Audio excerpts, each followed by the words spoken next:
You know, Ken Dobie tried to come on. I told him that he couldn't come on because I didn't want to turn it into a sludge fest.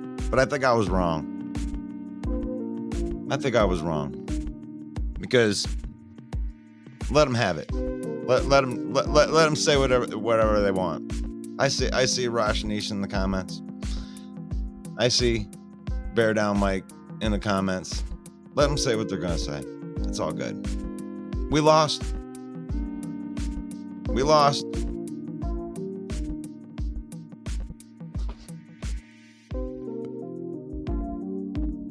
All good. He wants to come on. Ken, if you want to come on and clown us, you can come on and clown us. I guess we deserve it, you know? I guess we deserve to have our dreams ripped out. That's fine. That's good. Take pleasure in that. That's good. We'll remember. We remember. Pepperidge Farms remembers.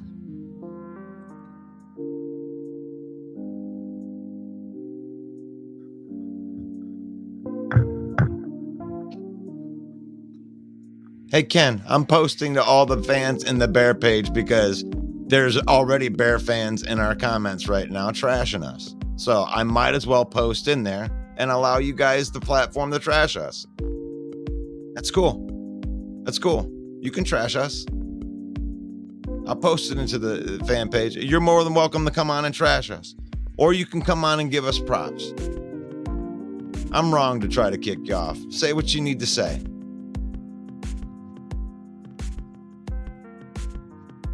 I'm gonna fix that. Here we go. You know what? We're gonna go through the whole thing. Let me get this video started. I get why Packer fans are talking shit this morning, but not Bear fans. That's all right. We lost. We deserve it.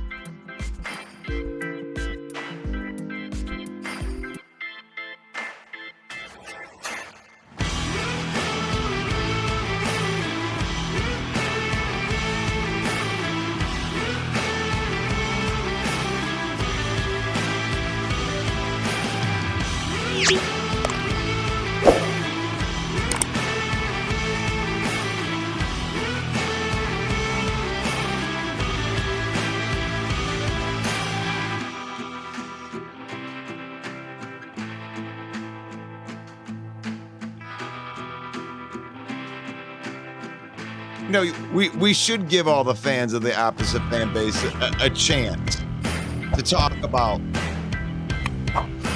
who's to blame. Maybe even give us props. I sold you out too quick, Ken. Maybe you're not all like these other fans in here.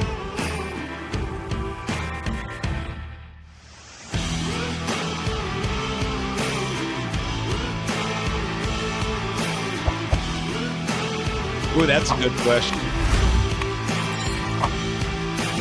That's another good question.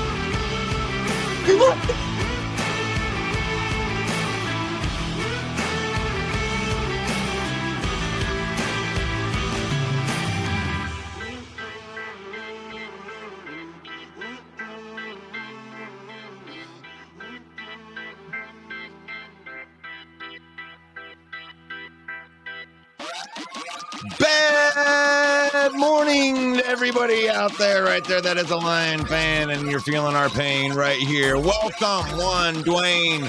Welcome, Henry. Welcome, Single Dads Club. Even welcome to our Bear fans who are having fun gloating for some reason right now. Fred Peterson, good morning. Put what team you represent into the comments. Ken Dobie in the house. Jay Smooth. Jonathan.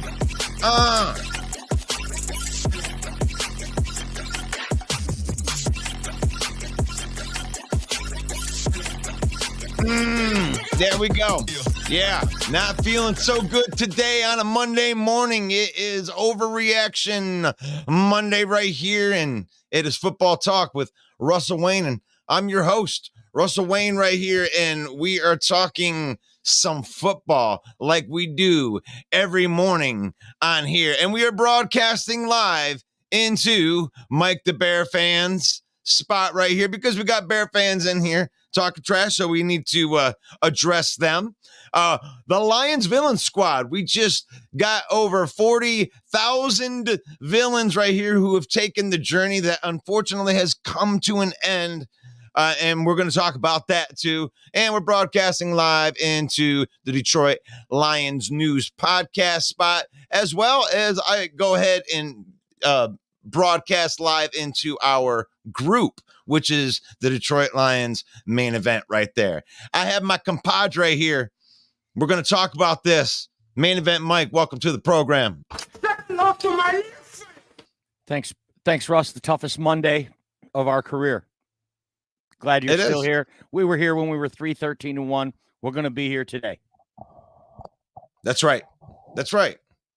And Ken Dobie's in the back right now, and he came on beforehand, so I apologize for the way I handled beforehand. But the thing is, we still have to come out here, and we still have to own up to the things that happened. And I guess you're going to talk about that first, right? Do you want to do because I want to give you the floor, but you also want to do the box score. So you choose whatever you want to go to first with this game, Mike, and go ahead. Yeah, thanks, Russ. Good morning, everyone. We want to thank everyone. What an incredible 2023 season, no matter what team you root for. The NFL's had an incredible season in 2023. The drama, the storylines, it's been like no other year. And I want to say how much I appreciate you, Russ, and how much I appreciate all the people that take their time to watch this show. With that being said, there's a lot of stuff all over the internet today about, I'm so proud of this team. Oh, what a great season. Still the best season of my life. And that's great. Personally, though, I'm just not ready to go there. I have not fully processed it yet. A lot of Packer fans, a lot of Bear fans out there talking smack. I get it. You guys are used to losing championship games. We are not. So it's going to take us a little bit longer to process it. But some of you are lower than low, kicking us when we're down. The Packers won. We came on the very next day and said, what a great effort. We're Jordan Love believers now. This team over-exceeded expectations. One hell of a fight in San Francisco. We gave you kudos and nothing but respect. Not all the Packer fans, but a lot of them out there taking a much lower road. When you were not there, when you were 4-7, you ghosted and you took off. So that's all I'm going to say about the other fan bases. What an incredible year. Congratulations to all four teams for the things that went well. And sorry for the things that didn't go well. You can sit here and blame Dan Campbell for this loss. You can blame Josh Reynolds, whoever you want to blame, but you cannot blame Jared Goff, and you cannot blame the officials. Both the AFC and the NFC championship game, I thought were very, very well officiated. Only 5 penalties in the NFC championship game. Some egregious penalties in the AFC game that the Ravens fans aren't happy about, but if you go back and watch them, they all seemed like legit, very good calls that really cost the Ravens the momentum in that game. For the Lions, it's a simple story. We kicked their ass in the first half. They kicked our ass in the second half. We lost by 3. You can blame Dan Campbell for not going for the tying points if you like, but without that mentality and the way he approaches things, we would have never been here in the first place, and that holds true. I'm not going to dump on the coach. Yeah, at the time, I'm going, what are you doing? Kick the field goal, tie the game. What are you doing? And it's easy to sit here and be a Monday morning quarterback. I'm not going to do that. Kudos to you, Dan Campbell. Thank you. God bless you, Dan Campbell, for bringing us to the top of the mountain. We were 30 minutes away from knowing. I mean, we got just a little taste of it, folks, what the euphoria tastes like when your team is in the Super Bowl. We had a 17-point lead and 30 minutes away from being able to actually taste it. We got just a little glimpse of it. I was guilty. At halftime, I'm thinking Super Bowl. I'm already thinking about, where I'm going to go for the Super Bowl, what I'm going to eat for the Super Bowl, all of that. I was euphoric. I was intoxicated with it. And as a Lions fan, it's the first time in my life ever I've felt even a tinge of it. It's a beautiful thing. Hopefully someday in my life we will get back to it. Thank you all for listening. Man. How do you follow that up, Mike? I mean, what am I supposed to do with that? Thank you. Good night. Yep. That is the end of the show. And there we go. Yes, Mike. I don't want to blame anybody on this because we're in this spot that we've never been in before. So I know that it's the coward's way out, isn't it? It's the coward's way out to say, well, we made it farther than we've ever made it before, and it felt good, but they were in that game. They played well in that game. And really, I would say that they lost the game more than San Francisco won the game. I mean, if you want to criticize Dan Campbell, I mean, go ahead and criticize Dan Campbell. But here's the thing is he made a call and Josh Reynolds dropped the ball. Okay. The play was there to be made. And it was the player that didn't make the play. So what happens if you convert that? What happens? It completely changes the complexion of the game. You fumbled the ball. You fumbled the ball in your red zone. You turned the ball over. Okay. So you made the mistake. So if you take any kind of silver lining away from this, Lions, it is that the plays were there for you to make, and your team is good enough to be in a Super Bowl, and you proved that you're good enough to be in a Super Bowl, but you're not. So take that sour taste in your mouth, and every time that you don't want to do one more rep or whatever it is that you do to motivate yourself, just remember what that felt like walking off that field when they say, hey, you need to get the hell off the field because these guys want to celebrate the fact that you just kicked your ass. I mean, what does that feel like? Man, leave the sour taste in there, but don't blame people. There's nobody to blame in this. This was a heavyweight championship fight, and it came down to a couple of plays. So I'm proud of what the Lions have done this year. I'm not going to come down off of that. I am proud of it. I'm going to take the coward's way out when it comes to that because I'm proud of what it is. I'm proud of what the future looks like with all of these guys under contract that are on rookie deals that are just going to come back next year with like 3 playoff games experience. So that's my take on it. Mike, do you want to get into the boxes? Yeah, I do. And let me know when you're ready. We got some really great comments in here today. Yeah. Well. Let's go to the comments and then you go ahead and take care of the box score. All right. Well, we'll go back up to the top then where I start. We got Jonathan in here. It says it's all good. Woohoo. Great season. Definitely a great season, Jonathan. Thanks for the comment. Dave says, not going to trash. Enjoy your take. Thanks. Yeah, there you go. As an opposing fan base, not going to talk some trash. So Juan says, we'll always ride or die with the Lions. Absolutely. Jonathan in here again. 8 drop passes in the second half is why we lost. I don't think there's any real question about that. Drop passes killed us in the second half. Jared Goff put the ball on the money most of the time.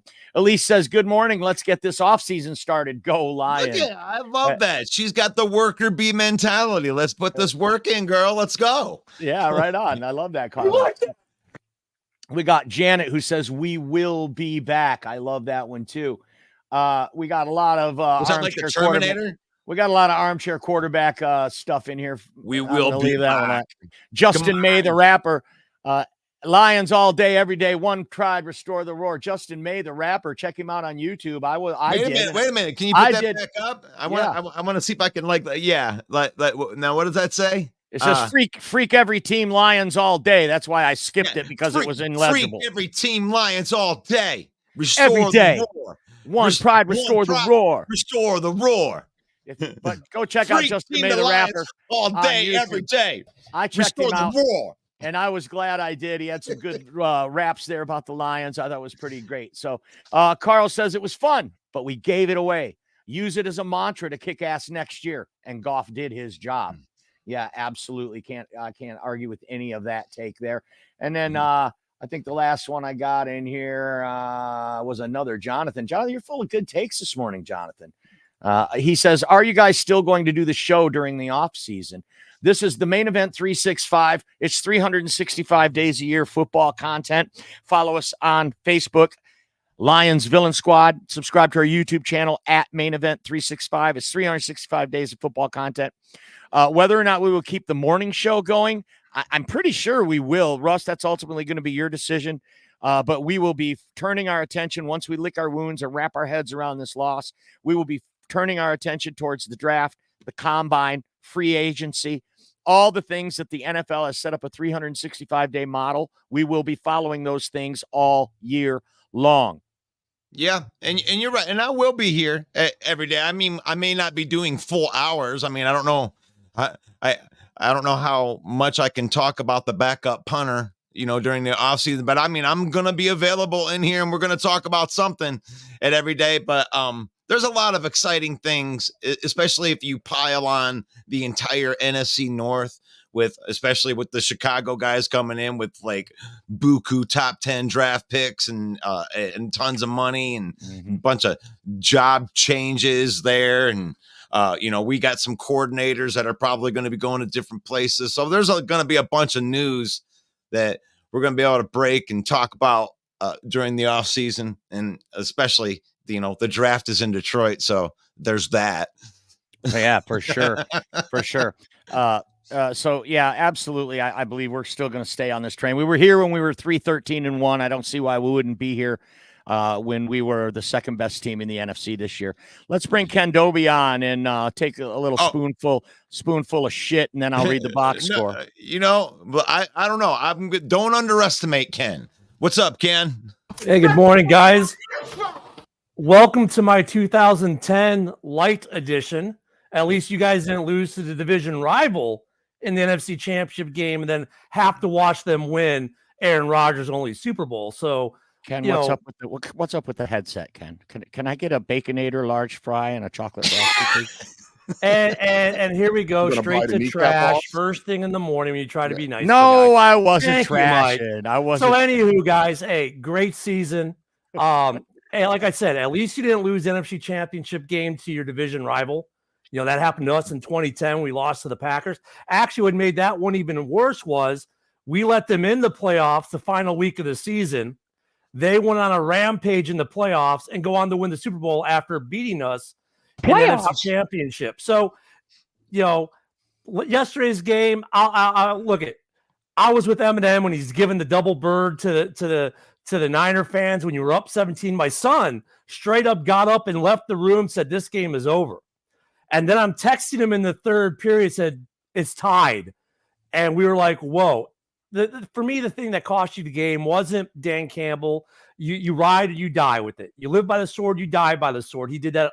That's your identity. Goff, I kind of agree with you, Mike. He put the ball where it needed to be. One or two of the drops, I really can't blame the receiver because the Niners got pressure and the pressure affected the throw. So you can call the drop. I'll caveat some of the drops, say, well, there was some pressure there, and that made the ball be early, even though it looked to be on target. Timing route, if it's early, the receiver might not have been ready. Hands weren't ready, that kind of thing. For me, the big thing for you guys was the fumble, Jahmyr Gibbs fumble. He's had a great rookie season. That fumble was, I think, the biggest turning point of the game. But you put that in conjunction with that circus catch, right, just before where the Niners score, and then they score 2 plays later, and then you get the ball back, and within a minute and a half, they're in the red zone again. That right there was the whole turning point of the game. Until that point, I was thinking, okay, the Niners are making this interesting, but you guys have been pushing the ball. You're going to drive downfield and do something. And Gibbs fumbled, and that was the whole trajectory of the game just changed. And it happens. I mean, look what happened to Baltimore. Baltimore has been playing on a whole nother, they've been on God level all season. And yesterday they couldn't protect the football. And at the end of the day, turnovers is what kills you in the playoffs. And turnovers, you had one. Purdy, did Purdy have a pick? Yes. Malcolm Rodriguez with a pick. Yeah. And he had a pick. So, but then if you count the 4th down turnovers, that'd be 3 turnovers to 1. You lose a turnover battle. What happens more times than not in the NFL? You lose the game. Correct. Yep. Yeah.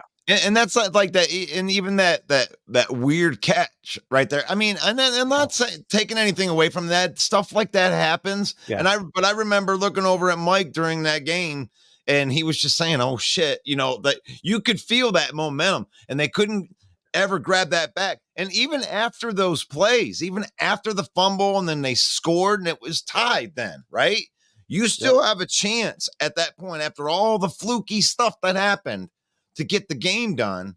And, Josh Reynolds dropping that 4th. I mean, that thing was right on his hands. Like, what happens? I don't know if you win the game if he catches that, but certainly, you're on their side of about the 25-yard line, 1st and 10 with a chance to, put the game away. It's like that completely changes the trajectory of the game. And there were 3 plays like that. Josh Reynolds also dropped a 3rd down pass that was right on his hands. And it's like, oh my gosh, what are you doing? It's like big players make big plays in big moments, and they made more big plays than we did, Well, and your defense though reacted good. Like after the 4th down stop, right? San Francisco takes the ball over. Your defense stopped them pretty cold. They go over the top, bounces off Vildor's head. I mean, you can't do anything about that. I mean, we're going to bite a kneecap off. Let's be clear. It went through his hands first. His hands first, then hit him in the face mask. 51-yard play, and that right there is the kind of play that turns momentum to like when Big Papi hit the grand slam in the ALCS against us, when Larry Bird stole the inbound pass against the Pistons. Those kind of plays, everybody forgets those weren't game 7s, those were game 6s. But the weight of those plays allowed us not to overcome. We could not overcome the weight of those plays. And that play, that 51-yarder off the face mask, and he gets, are you kidding me? Yeah. That was a back breaker. Vildor should have caught that ball. Jameson Williams had one in the end zone, go right through his hands. Those kind of plays, hey, you don't deserve to win. Yep. And those are the learning blocks, the learning blocks that a young team go. It sucks. I was even thinking, I was like, man, the Lions could win the Super Bowl this year. Like, and I would, in my opinion, early, based off of, building a team from the ground up. That it could be a dynasty. Like it's like there's a lot of great players that are just like young dudes on this team. So I can't help but to be encouraged, even though I am discouraged today. But I think this I'm not ready for that yet. But I hear you. I think Dan Campbell, I don't know if the quote's been attributed to him. I don't know if it is him, but that this could have been our shot quote. Actually, I had a lot more respect for him if he in fact did say that this could have been our one shot. He did say that. Because that's true in the NFL. Because after 2010, the Bears will be back in the NFC Championship in 2011. Well, it didn't happen. 2018, well, the Bears will be back in the playoffs next year. Well, it didn't happen. And your best shot sometimes is when you kind of seemingly come out of nowhere. Not that Detroit came out of nowhere, but to everyone not in the central time zone, right, on the coast, any team from the NFC North is coming out of nowhere, even though everyone else can see it. It gets harder. It gets harder next year, especially in our division where the Packers, you can say they overachieved, whatever, but they're going to be better. The Bears are going to be better. The Vikings are a wild card. We're going to have a great division. Hate to cut you off, Ken. Ken. Hold on one second. Hate to cut you off. Jeremy, I don't know what's going on. I guess my game takes won't be put up. I'll go get ready for work. Why don't you fucking go get ready for work then? We're here having a discussion. I'm sorry we didn't interrupt everything we're saying to put your take up. We like to highlight new people that are in the chat. Thanks for everything you do. Have a great day at work. Thanks. Sorry, Ken. Go ahead. No, that's fine. So I mean, but I mean, there's some honesty and some truth to what Dan Campbell said. It's going to be harder next year because also now you've got a year of tape. Look, you're going to lose your OC. You know, I don't want to get too in the offseason unless you guys want to go there. But you alluded to some coaching changes. You might lose your OC. What kind of impact is that going to have on this offense next year? Are there going to be personnel changes? There might be a few. So Dan Campbell, I think, hit on the head in his post game. If that was his quote, this might have been our one shot. And unfortunately, I can tell you from experience, it is 2006, 2010.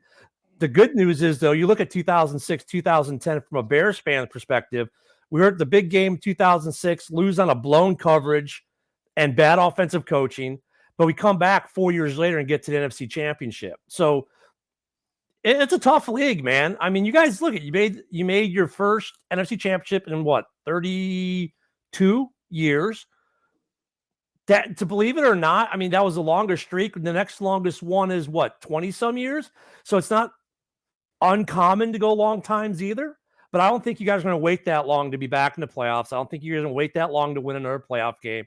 I think you're going to be a competitive team coming into the division next year, probably because you're Kings of the North now. You'll be the odds-on favorite to retain it, right? That's the way it works. Until you beat the champ, they're the champ. So a lot of positives. Yesterday's game, heartbreaking for sure. Yeah, you're going to hear the choke stuff. You're going to hear the gambling. Dan Campbell would bet on a hard 20 on playing blackjack. I get it.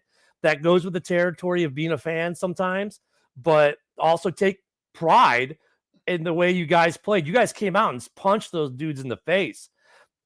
I think the problem was Russell, this comes to your point as a building block. San Francisco's been through that kind of thing before, and they were able to overcome, whereas the Lions haven't been in this position. Three or four players have, and that's, and that probably helped. But when the comeback came, the whole demeanor of that Lions team kind of changed a little bit. And that's a learning block, and you're going to be better for it. My current Bears team doesn't have that, So I mean, tough game. It was probably one of the best games to watch. That was better than watching the KC Ravens game. What a game that was! Oh, that was a great game.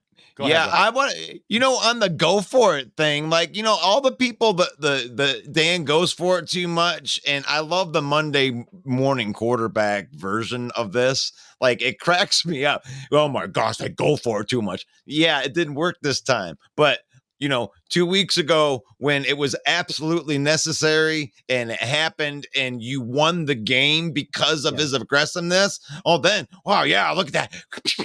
It's a cowboy. I like this guy right here. But you know what?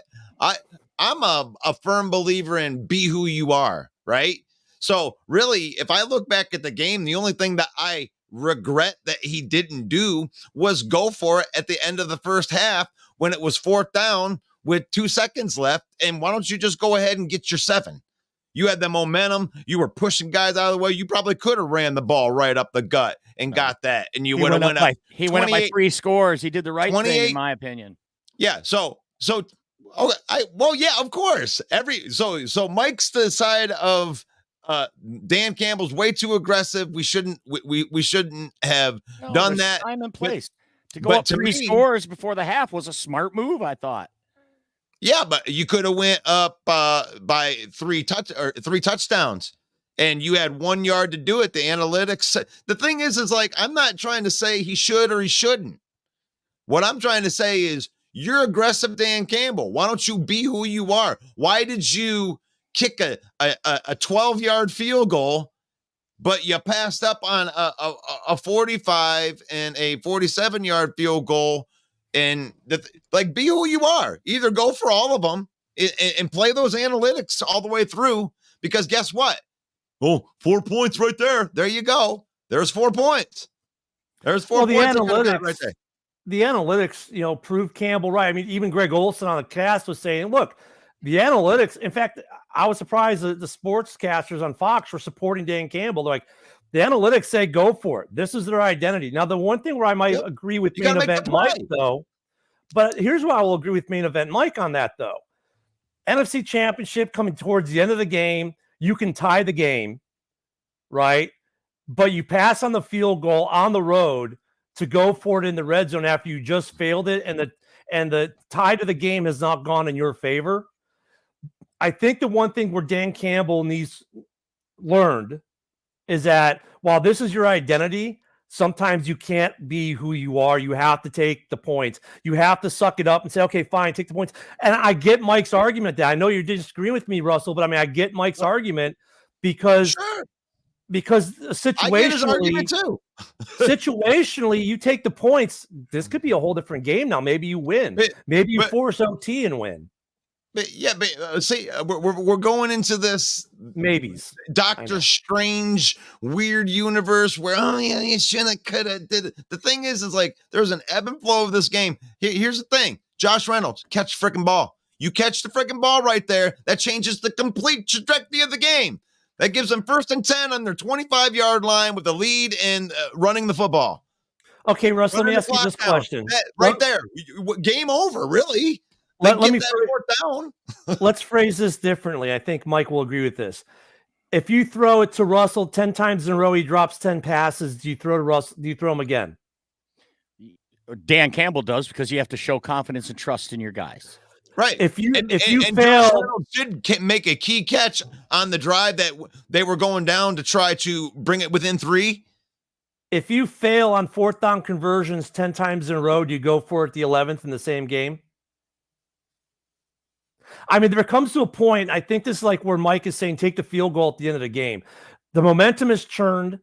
You failed on the last one, which helped turn that momentum, that maybe sometimes you have to break from that. And that's where I could somewhat agree with some of the criticism. But other than that, though, I wholeheartedly agree with you. You guys are right. You guys are right. I mean, I'm not saying that you're not right. All I'm saying is that it's really, really easy for you guys to be right. The game's over and they lost and it didn't work. All I'm saying is don't go after Dan Campbell and say that he's doing it too much. I don't think he regrets one call. No. Yeah, he said he don't regret it. He said he don't regret one call, and he should. We need to. And what did I say when I put my head down after that Rams game? I trust this franchise to do whatever they're going to do and move forward with this. And if you don't, I think you're an idiot, because they've already taken you farther than you've ever seen in your lifetime. 1957 was the last time they won 2 playoff games in a year. So if you think you're smarter than a guy that's done some shit that no one's done in your lifetime, go kick rocks. Take that. And look miss me with you, smart guy. You want to fix the team? Miss me with it. You don't know anything. And you know what? It's your identity. It's who he was. And I'm not saying he shouldn't have done it, but I'm just trying to give the opposing viewpoint on that. I agree with you. I mean, look, it's your identity. It's how you got there. Damn it. Take the point. Yeah. Shit, we could be in the Super Bowl right now. Whatever. I mean, yeah. It's like if you want to take another situation that's not Dan Campbell, and it probably cost him his job. Go back to the Bears-Lions game, the first meeting, right, when we played you guys. When we had the ball, 3 minutes left, we go away from the run, that pass to Scott, right, that basically gave you guys the ball, the drive down. If Scott catches that ball, Luke Getsky looks like a genius, doesn't he?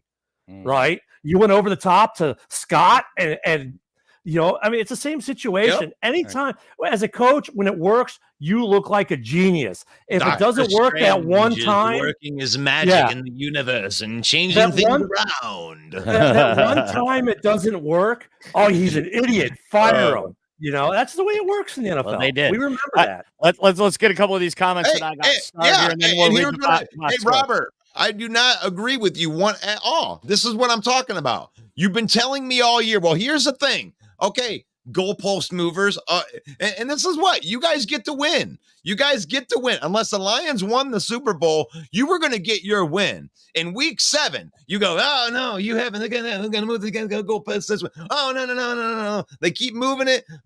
You moved it. Yeah, you're not going to win the division. Okay, you win the division. Well, you're never going to win a playoff game. You win a playoff game. Well, you're never going to win 2 playoff games. Huh?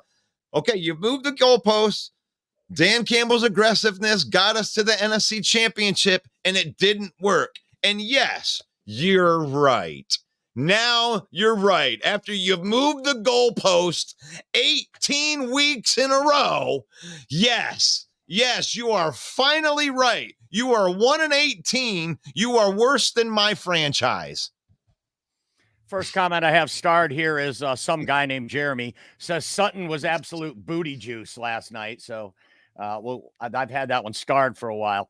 Anthony says, "Damn it, guys, we had it. I'm so pissed. I hate KC." Yeah. Yeah. Darian A-Dub, our Packer fan, says there are plenty of games where a fluke play can make a difference. I think he's alluding to what we were saying about the face mask catch. Sheila says, "Love my Lions. We're strong. Hear our roar. Always got next year." Ooh, I don't want to hear that anymore. Fred says, "That's what I'm struggling with the most. I'm really hoping this isn't a repeat of the 91 season." And let's dwell on that for just a second, guys. If you're old enough to remember 91, I'm telling you, when we were going into the Washington game, we didn't really think we were going to win the game. The Hogs, I mean, they were having a year. They went on to win the Super Bowl. We didn't really think we were going to win. But what we did think was, this loss is okay. We'll be back. And we all know it was 32 years before we were back. So what Fred is saying there, I feel that. You're hitting me right in the feels with that, Fred. It doesn't seem like this is going to be like that because of the youth, because of the front office, and yes, because of the coach. It doesn't feel like this is going to be a repeat of 91, but I totally understand where you're going there. Robert says, go ahead, Russ. Well, I just wanted to comment on that. Was part of why he said what he said, is like, this could be the last time that you're ever here. The other part of that comment was, I don't believe that this is the last time we're going to be here. That's true. Remember what this feels like, walking off of this field in this defeat and everything like that. Remember that it was a blessing even to be in that spot, because it's hard to win in the NFL, and it's even harder to win playoff games. Let me give you some context. Before you go back to the Bears, Ken, I'm going to get through my comments, okay? Well, so, Robert, go ahead. If it's Bears related, I'm going to cut you off. Go ahead. It's related to you guys, because Dan Campbell's 100% correct, and it is Bears related to a touch. All right, so bear with me. 84 Bears lose to who in the NFC Championship? The 49ers. They come back the next year and do what? One of the greatest Super Bowl teams in history.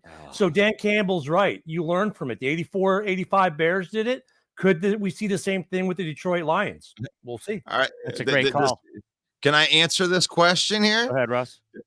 Do you guys just don't want to hold Dan Campbell accountable for blowing your chances? I don't even think that it's about that, Robert. I think that you're looking at it way off of context. The thing is, if I'm going to blame Dan Campbell for blowing my chances to go to the Super Bowl, then I'm also going to have to take the Tampa Bay game away, and I'm also going to have to take the Rams win away, because guess what happened in those games? His aggressiveness won the games. Okay. So you can't have your cake and eat it too. I understand where you're coming from. It pisses me off. In retrospect, I'd love to go back and take the damn field goals. Are you kidding me?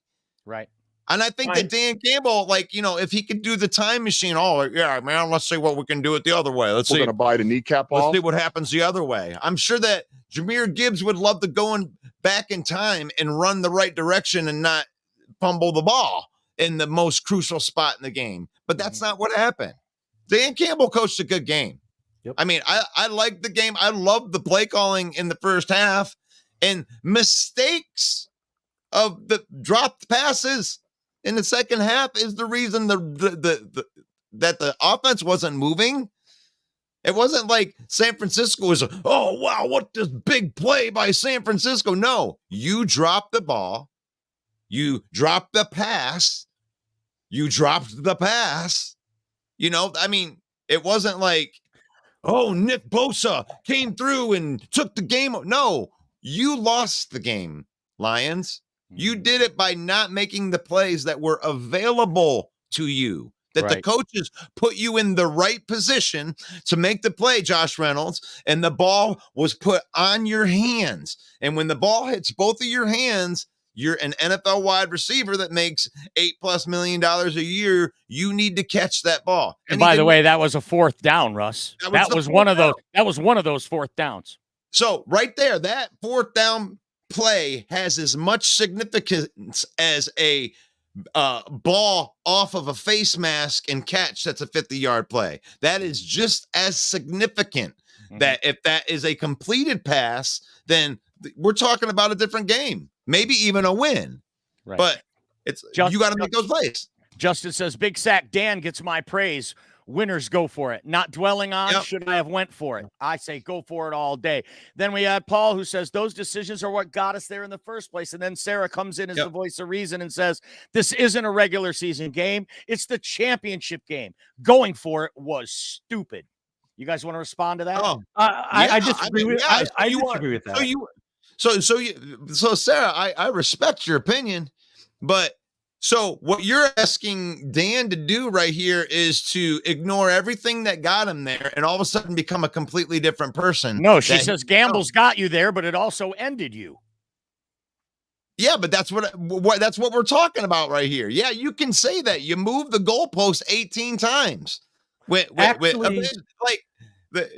got you to the NFC Championship in your third year. Actually, Russell, let me say to you real quick. It's not, they can move the goal. We can all move the goalpost all you want. That's not what cost you the game. Going for it, not getting on fourth down didn't cost you the game. Jahmyr Gibbs fumbling the ball did not cost you the game. What was the biggest difference between the Rams game, the Bucs game, and the 49ers game? What was the biggest difference? Because you missed fourth down attempts in those games. You had other drop passes in those games. What's the other very significant difference between those three games? In the red zone, you broke. You didn't bend and not break in this game. You let the Niners, unlike against, I think that's a big point. Like, it's easy for us to sit there and say, you went for it on fourth, you didn't get it. There was a drop off because they're very noticeable singular entity plays. But look at the game, people. The big difference between Matthew Stafford driving the ball at will between the 20s and Purdy doing it is this. Purdy got to the end zone. Stafford did not. The Tampa Bay Buccaneers drove the ball down, could not get into the end zone. The 49ers did. That's your difference. CMC punching it in twice is a difference. The defense. Let's get that Lions score, the box score, because I was curious to see what type of rushing that Brock Purdy had. Stupid numbers for him. I'll tell you. No, you want to hear the box score? Yeah, let's. And in my opinion, this is the most important box score. Brock Purdy, 5 rushes, 48 yards. Those were back-breaking 20-yard runs at crucial moments on 3rd and long, and we let him convert. And all you people are saying, I hate Eric Glenn and how he plays that soft zone. Guess what? They were playing man-to-man, and everyone had their back turned to the quarterback because they were playing man-to-man, and that's why he was able to bust off those big runs, right? We know he's not Justin Fields. He's not Jalen Hurts. You could turn your back a little, but, man, the kid impressed me with his wheels. He really ran hard for those. Those were back-breaking plays. Let's start out with San Francisco. Huge. Brock Purdy, 20 of 31. Pretty damn good. 267 yards, a touchdown, and an interception for an 89 quarterback rating. Christian McCaffrey, under 100 yards rushing. He had 20 carries for 90 yards. Kudos to the Lions defense for holding Christian McCaffrey in check most of the way.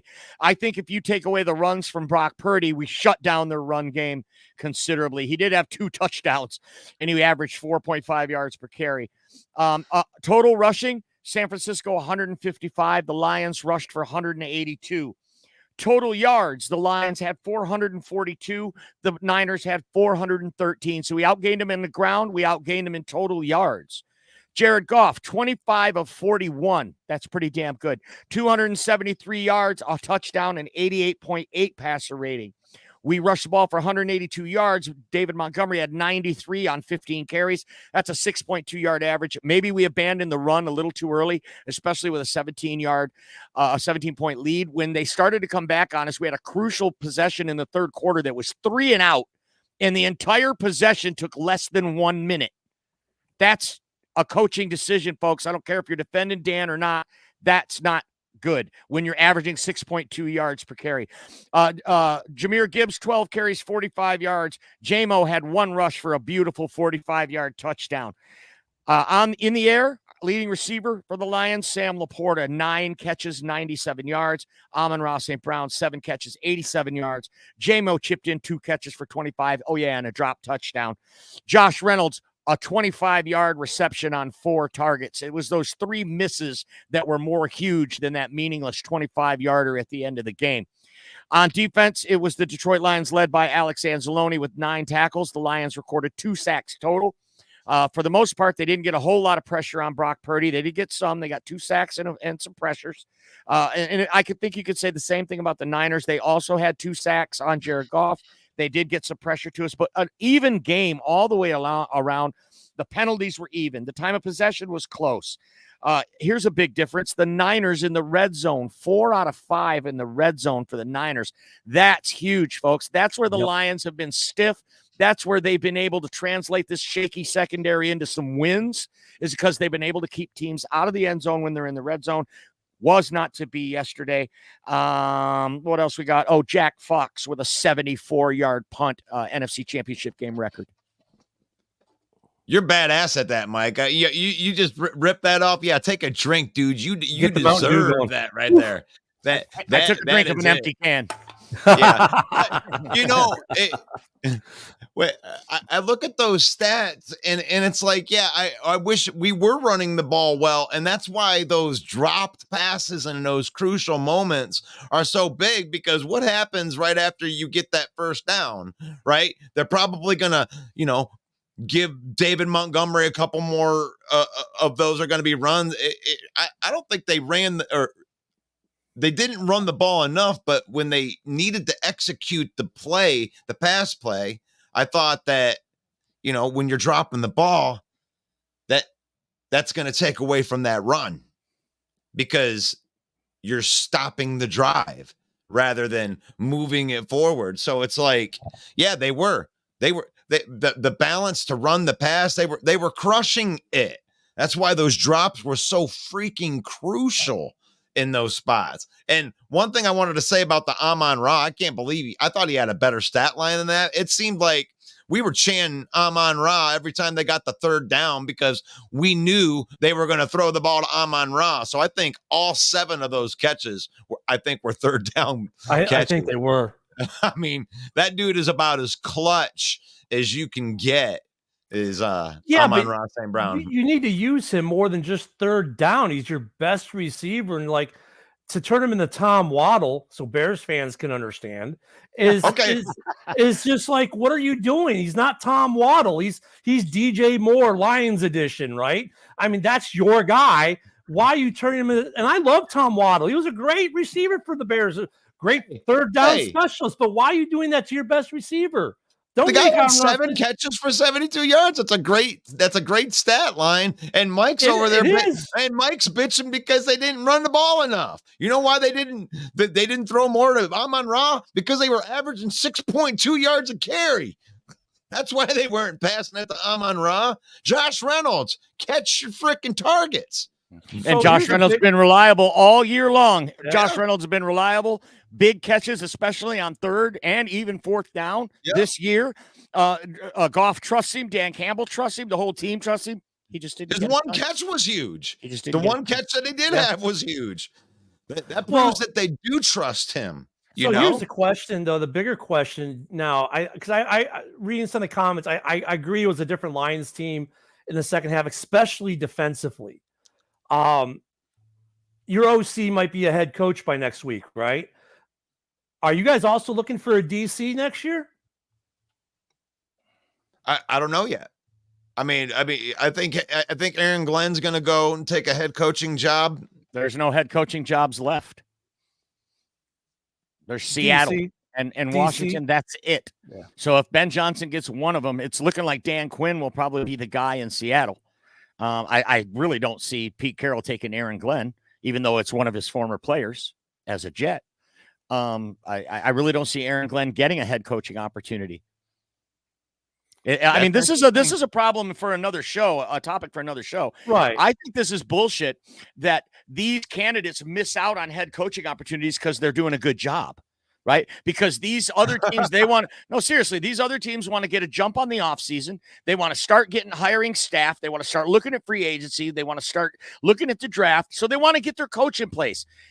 In the meantime, these great candidates who are still alive, let's talk about Mike McDonald, who definitely deserved a head coaching sniff as defensive coordinator of the Ravens in the job he did this year. He's not even eligible for anything more than a Skype interview because his team is still playing in the playoffs. So I think this is something we're going to see at the owners' meeting. They're going to address it. Poor tackling in the second half, Barbara says. I think that's a great call out. I was beside myself with some of the poor tackling. We have them short of the first down on third down, and they slip through the tackle and get the first down time after time in the second half yesterday. Just it was so Brock Purdy. It was Brock Purdy. Yeah. It wasn't really. I mean, I think there was one play Debo by also. Debo. Well, Debo broke one big, but they were pretty good containing Debo. None of those guys went over 100 yards. So it was really Brock Purdy with his legs killed us in that fourth quarter, man. He took like 5 minutes off of the clock by extending drives. You guys did a great job of containing CMC, but he killed you with that last run he had in the fourth that set up that touchdown. That was the biggest run he had all game. I mean, and he had to come out for a play, and that's why he didn't get the touchdown. You guys contained CMC, but he still got 2 TDs and then probably had one of the bigger runs of the game at the end. So, I mean, stats are one thing, but situationally, maybe a little different. Well, we got to talk about this game, and it's like 5-12. What's there to say, though? We can sum this game up easy. They didn't protect the football. Baltimore did not protect the football. That's the whole reason they lost. Yeah, don't gloss over this game right here when we're talking. There's a whole bunch of things that are inside this game that Dumb we penalties. really need to discuss. Right here. I mean, is this is real now? Yeah, it is. If they win, dumb penalties is the story of this game. Baltimore, dumb penalties. And let's face it, Travis Kelce's the best tight end that's ever played the game, with all due respect to Mike Ditka and Kellen Winslow and all those other great tight ends that came before him. I'm a 100% believer now after this game. Some of those catches he was making, the sheer will and determination between him and Pat Mahomes to take on the entire Ravens defense essentially by themselves. I mean, it was super impressive. Going to be awfully hard to beat the Chiefs in the Super Bowl. The thing with watching that game, I felt like the Ravens never really got started. Lamar's one touchdown was like quintessential Lamar. But minus that team just felt like they never got started on offense. Their defense wasn't punching KC in the nose. I mean, KC moved at will. It just seems like that Ravens team, I don't know, they just didn't show up, whatever. The offense never got started. The turnovers killed, and the penalties, like you said, Mike, just stupidity. And it cost them the game. Mm-hmm. And the fact that the Ravens were in the game, playing as poorly as they did the whole game, has to give 49er fans hope for this rematch, the Super Bowl rematch in 2 weeks. Mm-hmm. Jeffrey Addison's in, says, for the first time in my life for an hour and a half, I sincerely felt the Lions were going to the Super Bowl. This is a difficult day for me. We feel you there, Jeff. If you missed my take at the beginning of the program, I kind of echoed those sentiments. As Lions fans, we're not really sure how to react right now. We're dealing with all these emotions and lashing out at our friends. So sorry about that, right, Jeremy. And it's all connected. So we're right there with you, Jeffrey. Go ahead, Russ. I want to put a good energy out there, guys. It's like, here's the thing. It's like, yeah, there is emotion going on right now. I feel like crap. I got to come here 5 days this week and figure out what the hell I'm going to say all week long. But here's the thing. Like, 2 weeks are going to go by. They're going to have a Super Bowl, right? And a week after that, it's just going to kind of calm down. And just spoiler alert here. The Lions fans are going to feel pretty good coming into free agency. They'll pick up a guy because we got a ton of money. They'll pick up some guy that's going to plug a major hole that's going to make everybody happy. And then we're going to go to the draft and we're going to feel good again because we have a good young roster and they're going to feel good going into the next season. That will happen regardless of how you feel right now. Spoiler alert, the future looks good for the Lions. Good call. Yep. I like it. So, yeah, I get the spoiler alert last year was the 9-8. And my spoiler alert was like, by the time we get to the season, Lion fans are going to be pumped about the season because the last one was a win. And the last game that you had was a win. You're going to go into an off season, 2 first-round picks. You're going to make your team way better. And you're going to go, oh, we're going to do stuff. And look what happened. And you predicted the Lions would win 12 games, which they did. You predicted Penei Sewell would be an all-pro, which he was. You also picked 12 out of 19 this year, Russ, on your lock picks. So you had a great year of predicting. And this team was exciting. And you're absolutely right. It's not going to be but a week or two. We're going to start feeling good again about this Lions team. And, we can just look Like around this guy. every day. Yeah, we can look around every day and just say, at least we're not the Bears. Hey, now you know what's funny though? You want to say that, but look, I'm looking forward to next season. I think the NFC North next season is going to be a fun division to watch. First off, look, the Bears can't escape anymore. The HBO Boogie Monster's coming for us. I think we're going to get tagged for Hard Knocks. Great. You got the whole Fields thing. You got the draft thing. You got whatever we're going to do in free agency. This Bears team, as we've been saying, is coming up. You got a Lions team that just went to the NFC Championship. They're going to be feeling good after they signed some big name in the offseason, got the draft. You got the Packers, who overachieved last year, showed everyone that they're still a good team, right? Winning the playoff game, beating Dallas like they did. Then you've got the big wild card that is the Minnesota Vikings. Who knows what Quezzy's going to do? But whatever he did last year, all of us, the three of us included, said, yeah, they're done. Well, they weren't so done. So I think like Russell said, 2 weeks are going to go by. There's going to be a Super Bowl. And then we're going to get right back at it. And probably what's going to be one of the most fun divisions of football to watch. And here, if there's anything that's going to be negative, I'm going to say is this. As good as all that's going to be, the East Coast and the West Coast are going to act like we don't exist. Because that's how it is being an NFC North fan.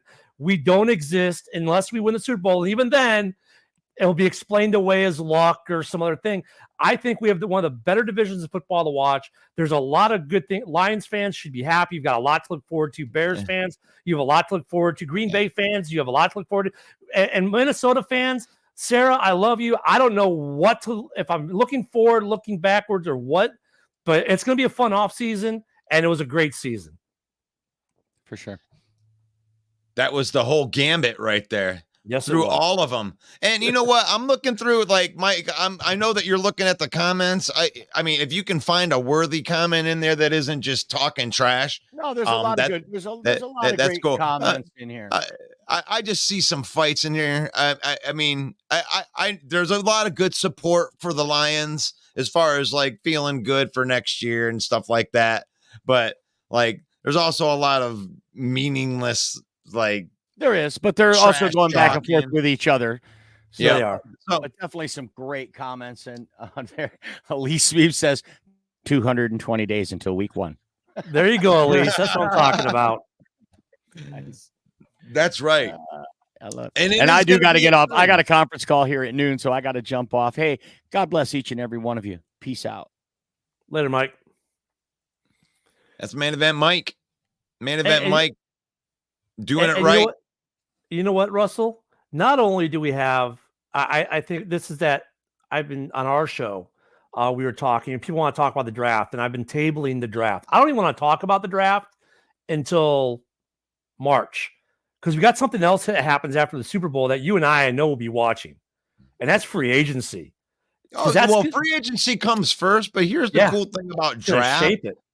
It's like the draft is like a whole bunch of people that you're going to talk about that you'll never have to talk about ever again. So, it's a lot of, it's a big singular event. And really, we're going to niche down right here because a lot of the other podcasters, and it's okay. This is a seasonal deal, but they definitely taper back their content. We're going to stay live on here, and we're going to need stuff to talk about, right? Yeah. So we're going to get into all of the nerdy details. So during the off season, we get all of the ones that want to go, each transaction by transaction.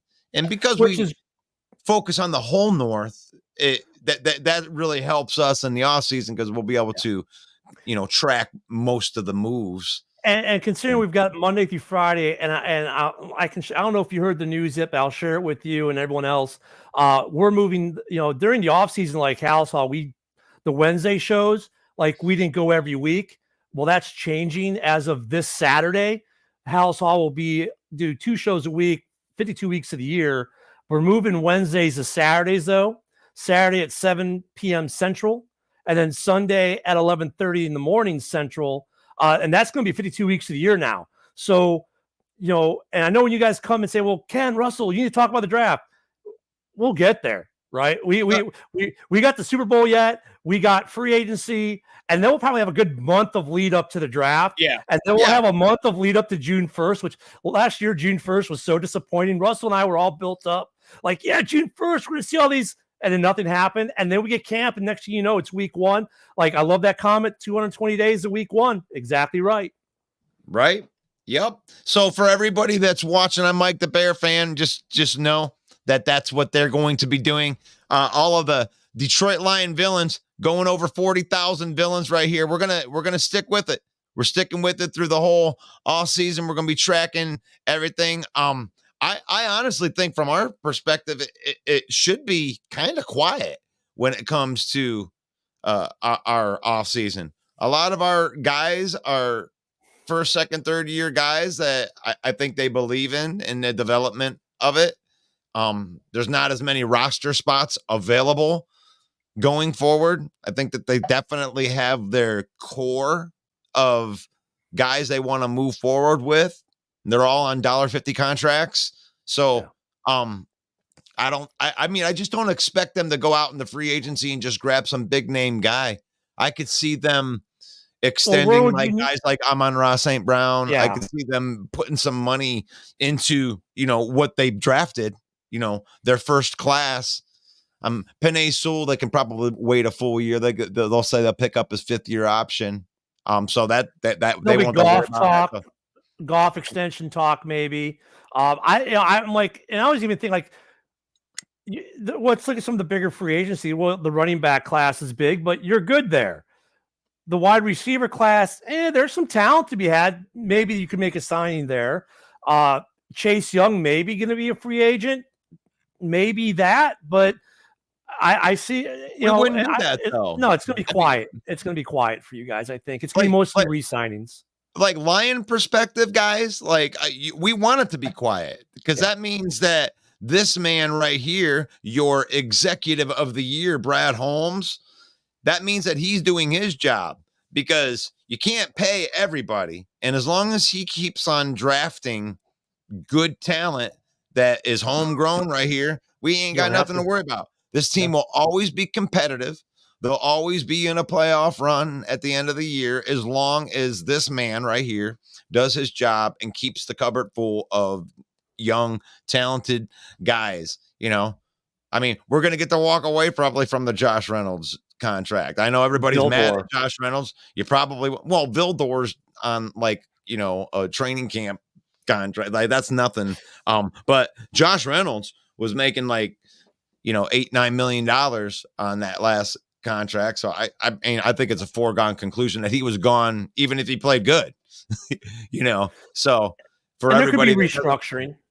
Because I think we're going to see that with the Bears, like Cody Whitehair. Some guys like, oh, cut him. Like Mike is like, cut him. He's not even starting. We're like, restructure him. He's still a good piece. You might see a couple guys like that get restructured. I think the Lions might see some restructuring of some guys that maybe aren't worth the $9 million, but worth maybe 4 or 5. You can see some restructuring. Yeah, but the thing is like they brought in and they traded for Donovan Peoples-Jones, who is basically Josh Reynolds anyway, but cheaper. You got Jamison Williams, who's obviously starting to break out a little bit. Maybe it took a year or two to get it going, but this kid's a dynamic playmaker, make big plays in big moments. So their skill position spot is really good. You extend Amon-Ra St. Brown, and then boom, you're set for the next 4 or 5 years with your skill position, like wide receiver room and everything. Running back wise, Jahmyr Gibbs is a rookie and David Montgomery's here for 2 more years. So don't need anything there. Jared Goff. Honestly, I think somebody's going to be talking about this is if Ben Johnson goes to Washington, what's Washington willing to give up for Goff to send Goff over there too? Because nobody knows Ben Johnson's offense better than Jared Goff. And we drafted a quarterback. So I think That's the linchpin of how your offseason is going to look. If Ben Johnson and if main event Mike is right and Ben Johnson doesn't get a job, I don't think much changes. But if Ben Johnson leaves, the new OC, it's not as simple saying we'll just keep Ben Johnson's offense and you run it. Whoever comes in wants to put their stamp on it, right? It always works out that way. And I asked Greg the other day, I don't know if he found it, what the records are of teams that lose an OC after a run like you guys just had as a head coach, how that offense regresses, or does it stay the same? And if he leaves, that's like almost like losing St. Brown for the year or worse, because I don't know, matters. Coaching matters. I mean, look what the Bears. Coaching matters, but so does offensive line and guys being able to execute your plans. I mean, think that's going to affect if I'm an OC, let think about this. Okay, Ben Johnson leaves, right? He's going to leave. Now, if they don't promote from within, then what OC person that is looking for an OC job wouldn't go and see the Lions offensive line and skill positions and go, oh my gosh, what I would love to do with those toys. Here's what it is. Because here's why. When the Bears hired Getsy, okay, oh, look at all the work he did with Aaron Rodgers and all the division championships they won, all the success he had. He came to Chicago and he was terrible. Look at even better. Yeah, look at Mike. Have players. The Lions had players in the skill position spots. Look and even better. Look at Mike Martz. He's the architect of the greatest show on turf. Came to Chicago with Lovey. His 7-step offense couldn't work in Chicago. So let's say you go and you hire some OC that, some, like you said, some guy was an OC. Oh, I can't wait. But maybe his scheme doesn't work with the personnel you have. That's why I think it's going to be promoting from within, because it isn't about the OC. I don't think it's about who the guy is. I think it's something that they put together, because before Ben became the OC, it was Dan Campbell that pulled the offense out of the ashes when they fired Anthony Lynn in the first year. It was like he fired him mid-season and said, look, man, I'm going to take over. I'm taking over this play calling. We're and then buy the kneecap they turned that, they salvaged. If they remember, they were 0-10-1. They did end up winning 3 games by the end of the year because Dan Campbell, and then they gave the job to Ben Johnson, and for half of that season, Ben Johnson wasn't even doing the play calling. It was Dan Campbell that was doing the play calling before he turned the play calling duties over to Ben. So Ben Johnson has learned an incredible amount from Dan Campbell, and if there's a narrative out there that he's been carrying Dan Campbell, that is nonsense, because Ben Johnson's, a 7-year-old, really smart, young mind, and he's going to do great as a head coach, but don't get it twisted. It was Dan Campbell that was developing this guy too. He's had great leadership development. Now he knows how to handle a team, how to handle a locker room, how to handle attitudes. So it was smart for him to not take the head coaching job last year and stay one more year behind Dan Campbell and develop as a coach, because it's more than just play calling. When you become a head coach, you gotta manage a lot more stuff. But Ben Johnson's going to do a good job, I think. Hey, I want to address this real quick. I'm going to throw this up if you don't mind. New York Jets, Florida. Good on you, Florida. I'm right here with you in the Sunshine State.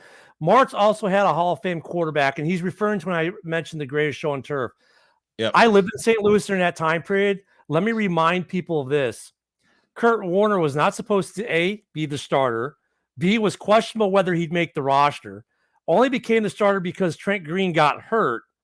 And that line was so good, Russell or I could have been the quarterback and had the same season. Yeah. Now, did that jumpstart Kurt Warner's career? Yes. And I actually believe Kurt Warner was a better quarterback in his final years in Arizona than he was in that year that he won the Super Bowl with the Rams. Because like I said, Russell, myself, main event Mike the Bear fan Mike, any one of us could have been the quarterback of the greatest show on turf and had similar success.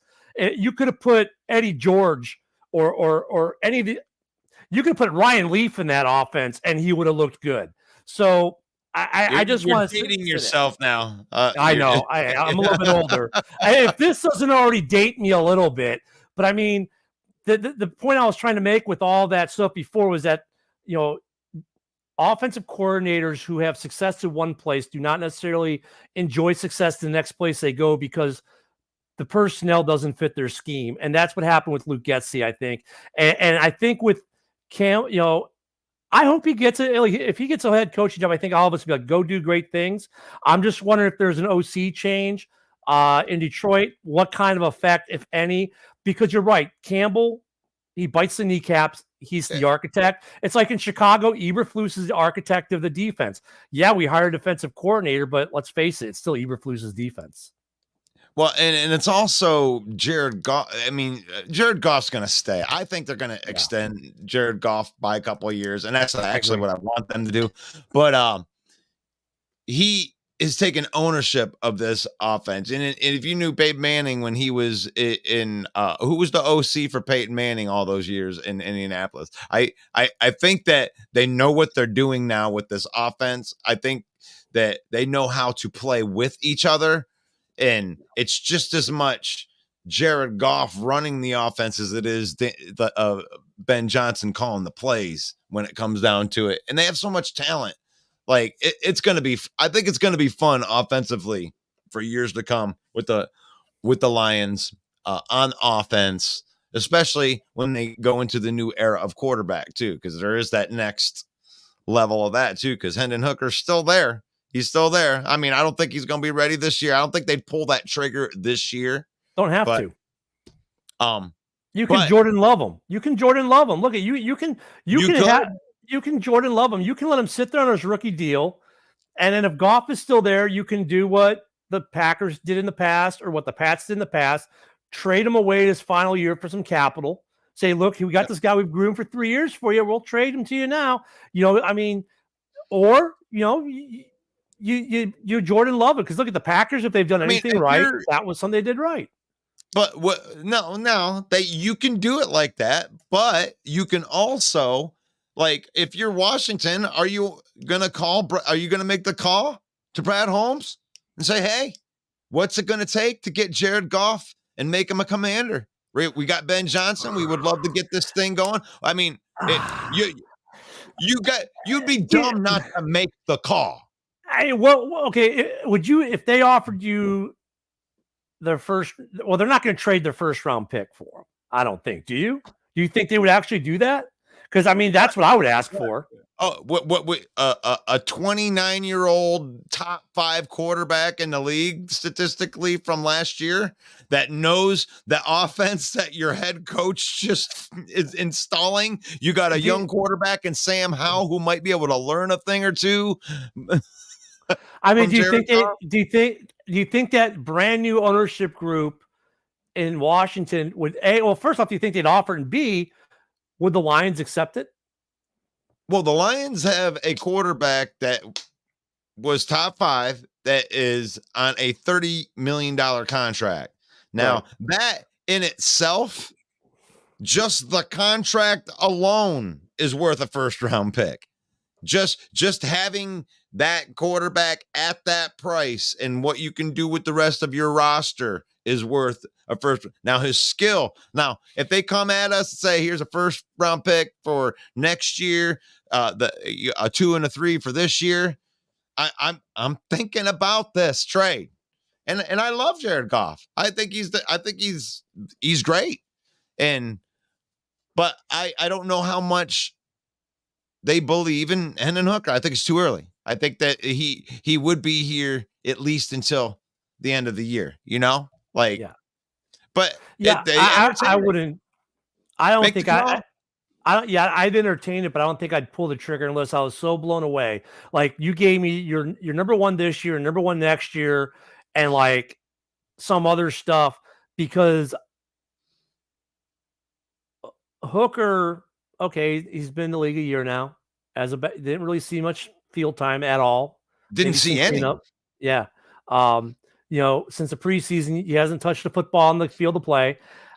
Do you take this team and say, here you go? I mean, do you do a Patrick Mahomes thing? I mean, that's what KC did. So there's precedent, right? But is he Patrick Mahomes? I mean, that's a big leap. I don't. Well, I mean, CJ Stroud had a pretty good year.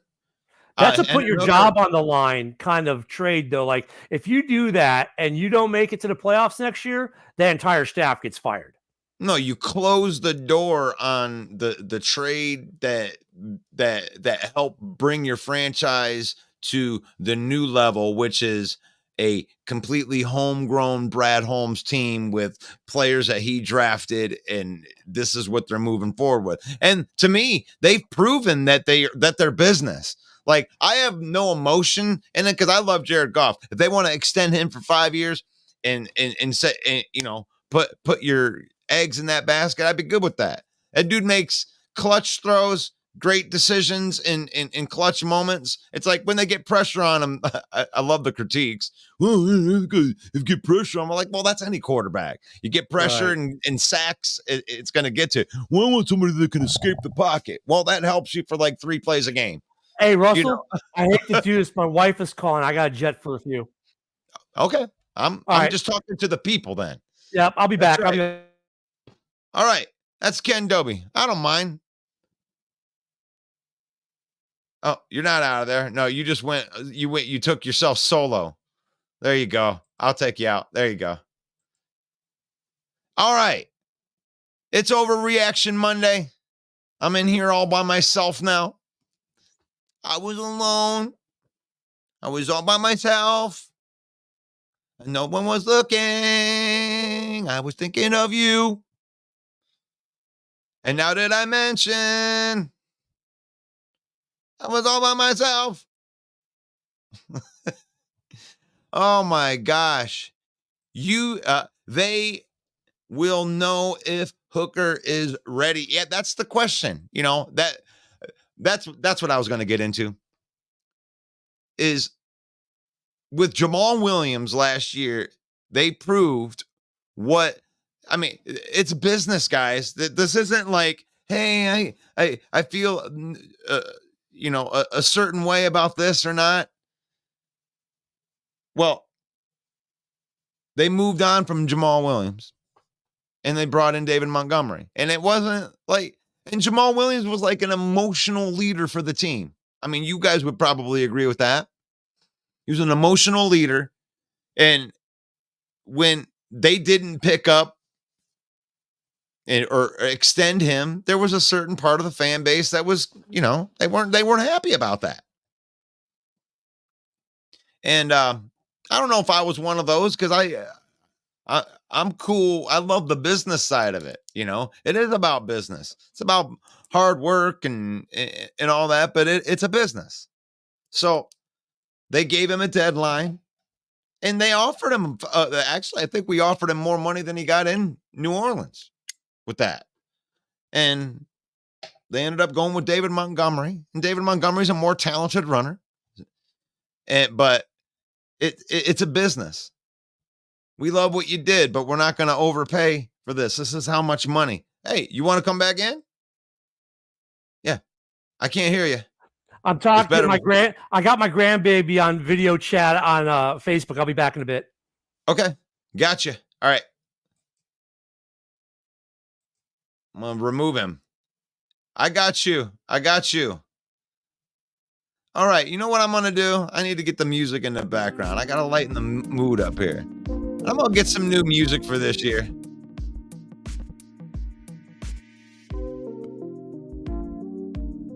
That's funny. I just realized why, because he was waving his hand. But he's talking to his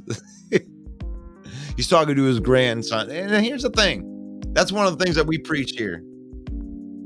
Is faith, family, and football in that order. Because, when it comes down to it, yeah, our team lost. I ain't going to go in here and clown a bunch of people like that. Like, you get your digs in. That's fine. I mean, you could say that the Lions choked or whatever. But the thing is I came home to my son and I loved on my son. He's only 4 years old where we were watching the game. He can only be there at the beginning. But it's faith, family, and football. Faith comes first. You know, my Pastor Galloway, is out there, and he's building a great church there at NTC because the outreach is more important. Connecting with people is more important. And just know that if you use our link, the NTC Give, that this church is doing the right things, outreaching to the community. They were able to serve 400 families for Thanksgiving, turkeys, needy people, and they're not just buying turkeys and saying, come pick up a turkey. They serve the community. We had a whole bunch of people from church. I was so proud of them. Out there. But if you use that link, you're helping us in that area. I don't know what the new mission is going to be, but I'm glad to be part of it. I get to play music on Sundays when we go to church every Sunday is 9:30. And then you get a good word from Pastor Kevin Galloway. So faith, family, and football. Family and football. Use football. Spend time with your family. Don't let football use you. And when you lose, let's not turn into buttholes. You know, and you feel like being a butthole because this is most of our Lions fans right now. We're not happy, okay? The team let us down. But that's not going to let us get down. We're still building this thing. We're looking for the hardcore people to support this program in the off season. The hardcore football fan that wants to go through the off season journey with us. Now the shows are probably going to get a little bit shorter as we go deeper into the off season, unless you want me to go into detail on the punter from Southwest Appalachian Valley State. I'll do it if that's what you want me to do. But Lions lose in the NFC Championship game. Broke our hearts. Ravens lose. Are they pretenders? Are the Ravens? I mean, here's this MVP candidate, Lamar Jackson, ends up being the MVP, and in the biggest game, he puts up a 10 burger for the MVP in the biggest game of the year. Come on, man. Come on, man. Is it Patrick Mahomes? Is it Patrick Mahomes? Is he just the GOAT? The man only scored 17 points. You won the MVP. You're the league's most valuable player, and you put up a 10 burger.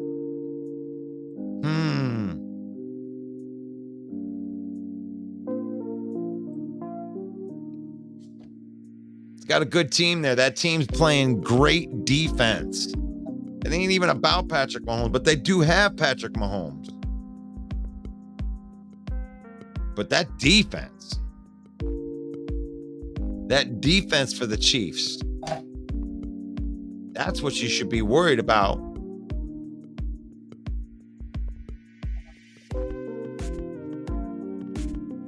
Who's to blame? Who's to blame? Everyone likes to put the blame out there. Who's to blame for the Lions losing? I just think it was a good game, man. And heavyweight fights. You know, some of the inexperience showed. To me, it appeared, you know, at the end of the game, you know, you had some San Francisco guys. They've been there many times. I think they're like 4 out of 5 NFC championships. And under Shanahan, they haven't found any Super Bowls yet until this year. So this is a big moment for San Francisco. You know, who's to blame for the loss? You can blame yourself. Like, who's to blame is anybody that didn't make a play that was there to be made. They didn't take it from us. I don't want to blame Josh Reynolds, but that's part of it. 3 crucial drops. We got to count on that. Unfortunately, I mean, those are like job losers.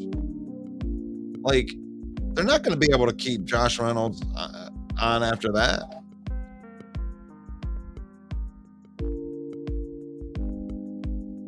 You got to make the plays when they're made available to you. That's why I put more of it on Josh Reynolds than anybody else. But I'm not. But what are you gonna do? People make mistakes. There were plays to be made in that game that weren't made. Opportunities. I mean, there was an opportunity that Aiden Hutchinson had a hold of Brock Purdy. I mean, Adam dead to rights. Anzalone had him dead to rights in the backfield, or maybe it was Ifatu. It's like you got to make the plays when they come. I'm not gonna blame the play calling. I'm not gonna blame going for some 4th downs. Honestly, if I'm gonna give him any critique, it's why didn't you go for it on 4th down at the end of the half? If that's how aggressive you wanted to be, why didn't you just stick the pedal to the metal? I know why he didn't, because you don't want to go into the half, get all the way down there, and on the last play not have the momentum. That's why he made the decision not to do that. But he kicked the field goal, like a 12-yard field goal.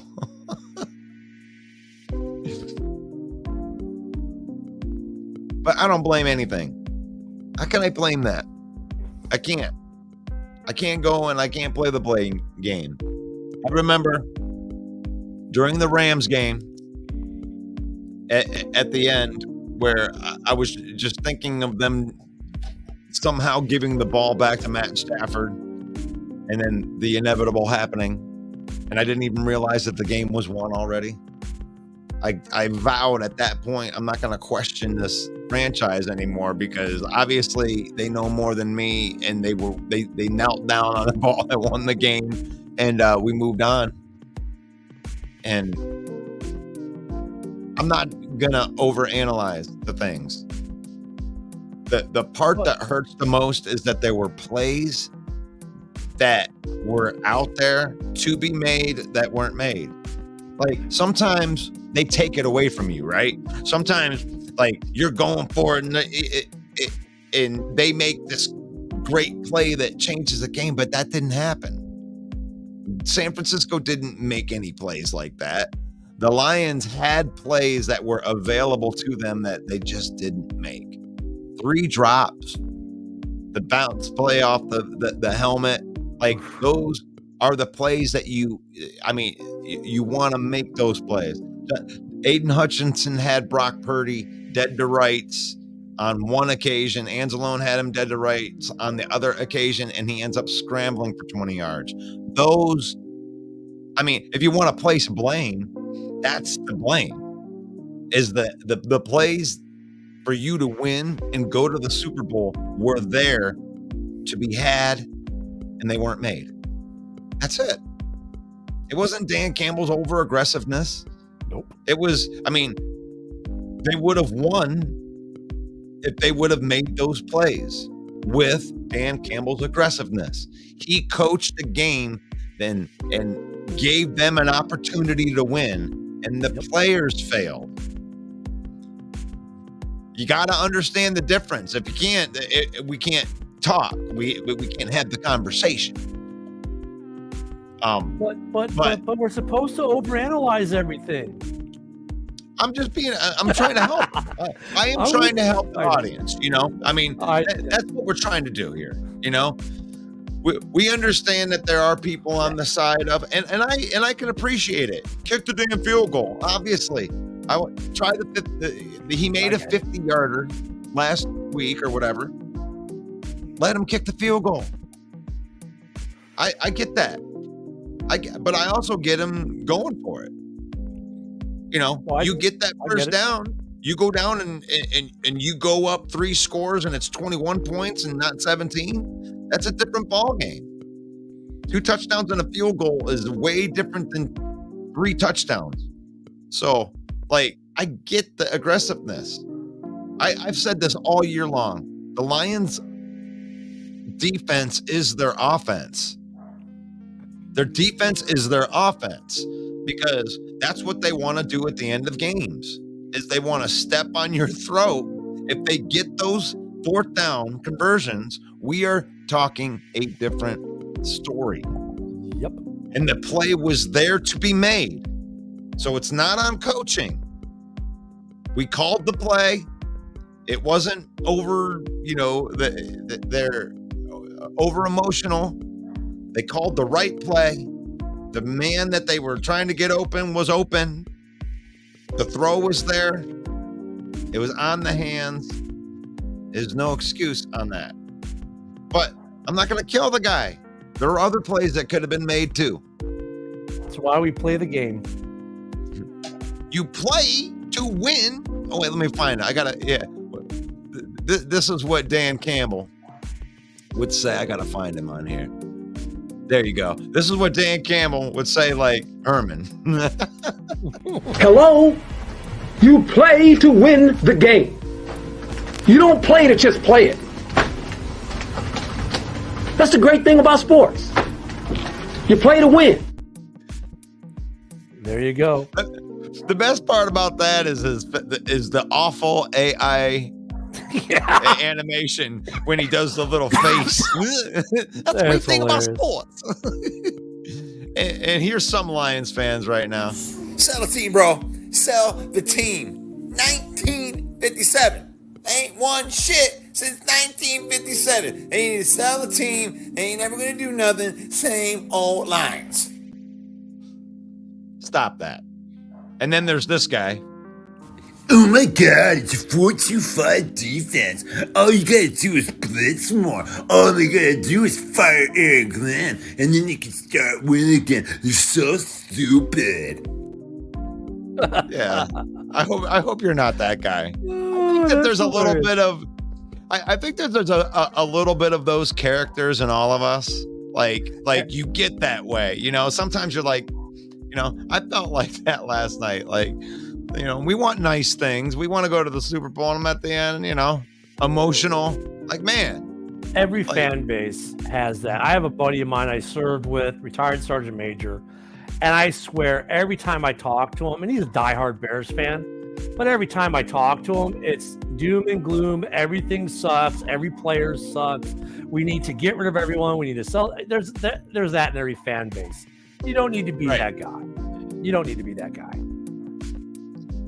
And you can be realistic about your team and be what's in there. You can talk about what hope is and what things are.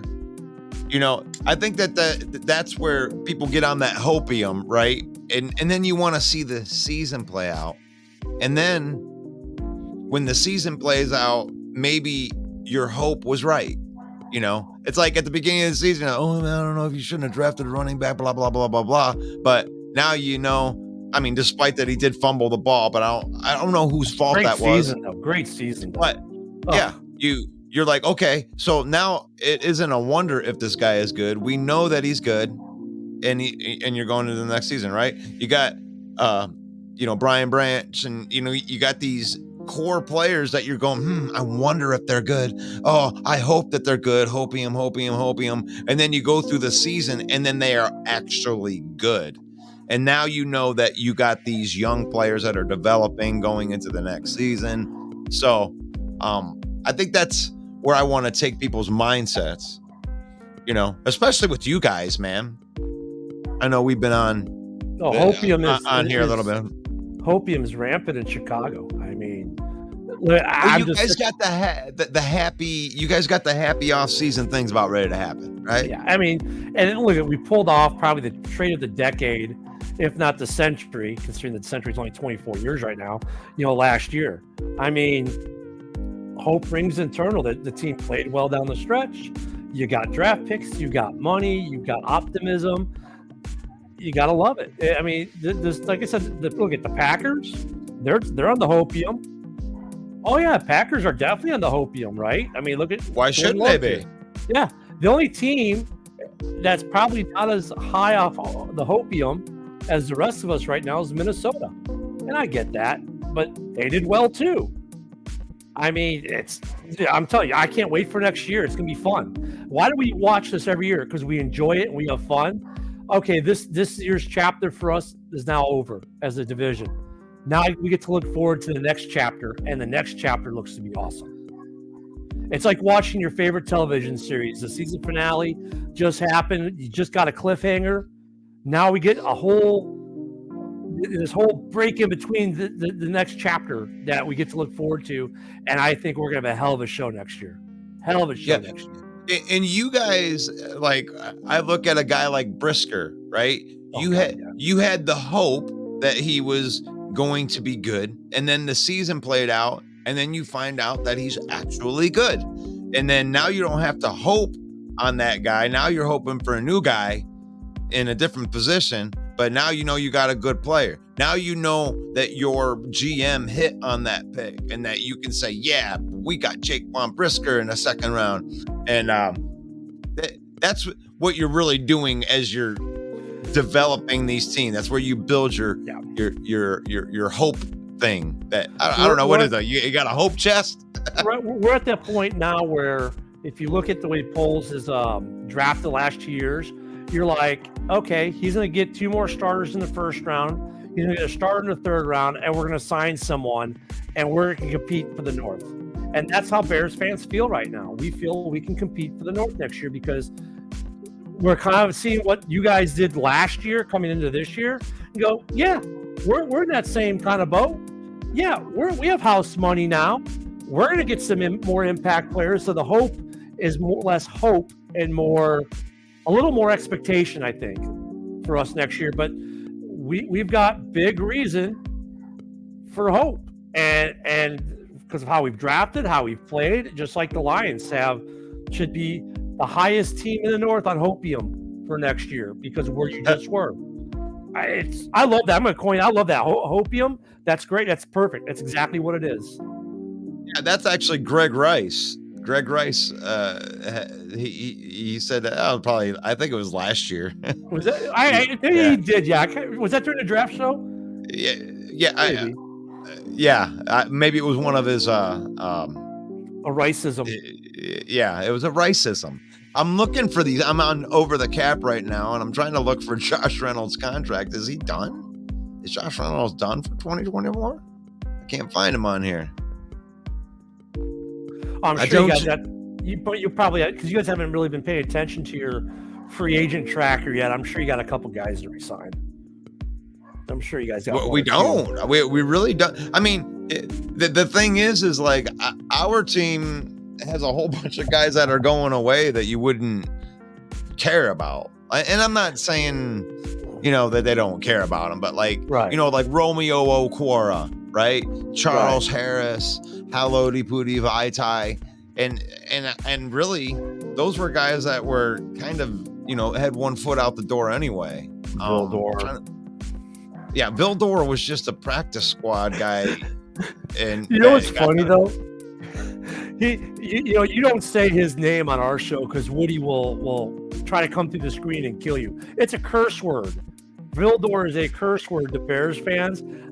I don't think he's necessarily a curse word to Lions fans, but I was saying this yesterday, and there are Lions fans who are sticking up for Bill Dorr. And I get it because he's a Lion, so you stick up for your guy. But every time for me this year that the Lions seem to get burned on a big play, Bill Dorr was in. I think when he leaves, and he's probably going to leave, he's going to be the only guy who's a curse word for 2 teams in the NFC North, right? Because it's like, Bill Dorr. Yeah, he's a great rotational guy, but you can't count on him to save you. Well, that's the thing is like this team is built now. This is going to be the most different type of offseason. Like Lion fan isn't going to be used to this. So here's what you're going to see, Lion fan. You're probably not going to see them go out and sign a big name that wasn't part of this team last year.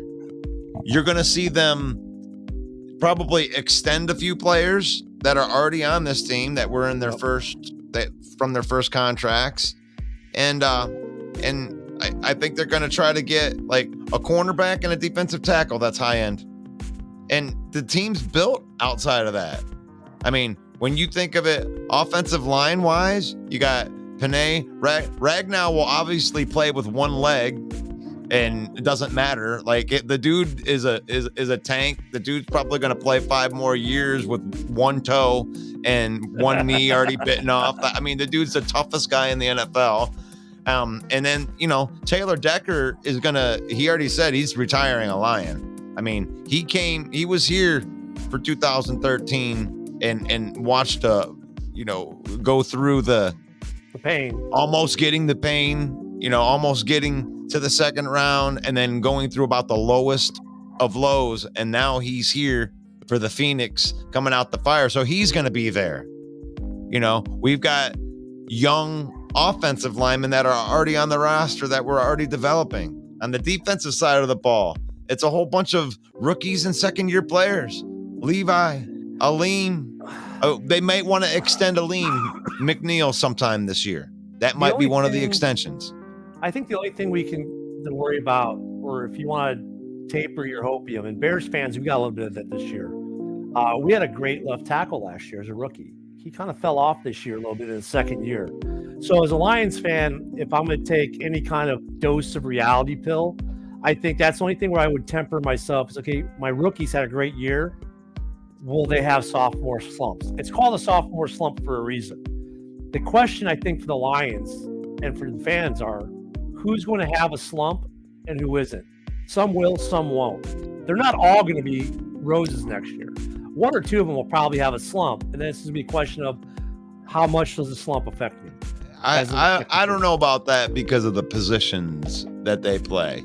I think that sometimes it takes a while to develop the guys because it's really funny because everybody expects their rookies to be all-stars. And really that's such a rare thing to where you get these guys that shine. The Jaquan Briskers from the second round. That doesn't happen all the time. There's a whole bunch of misses in the second round, and then you get a couple dudes that'll do it. You got a couple guys, but when you look at a guy like Jahmyr Gibbs and Jack Campbell, I mean, Jack Campbell just started coming on at the end of the year, and now he's going to be going into a sophomore year where he's still building upon himself. Jahmyr Gibbs, that's just carries, man. I mean, that's kind of is what it is, and that's as good as the offensive line's going to be, right?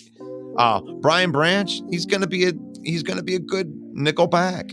I mean, I don't think he's going nowhere, and I don't know what a sophomore slump would be. I think he'll be solid, And then Sam Laporta, that's the one right there that I think could regress.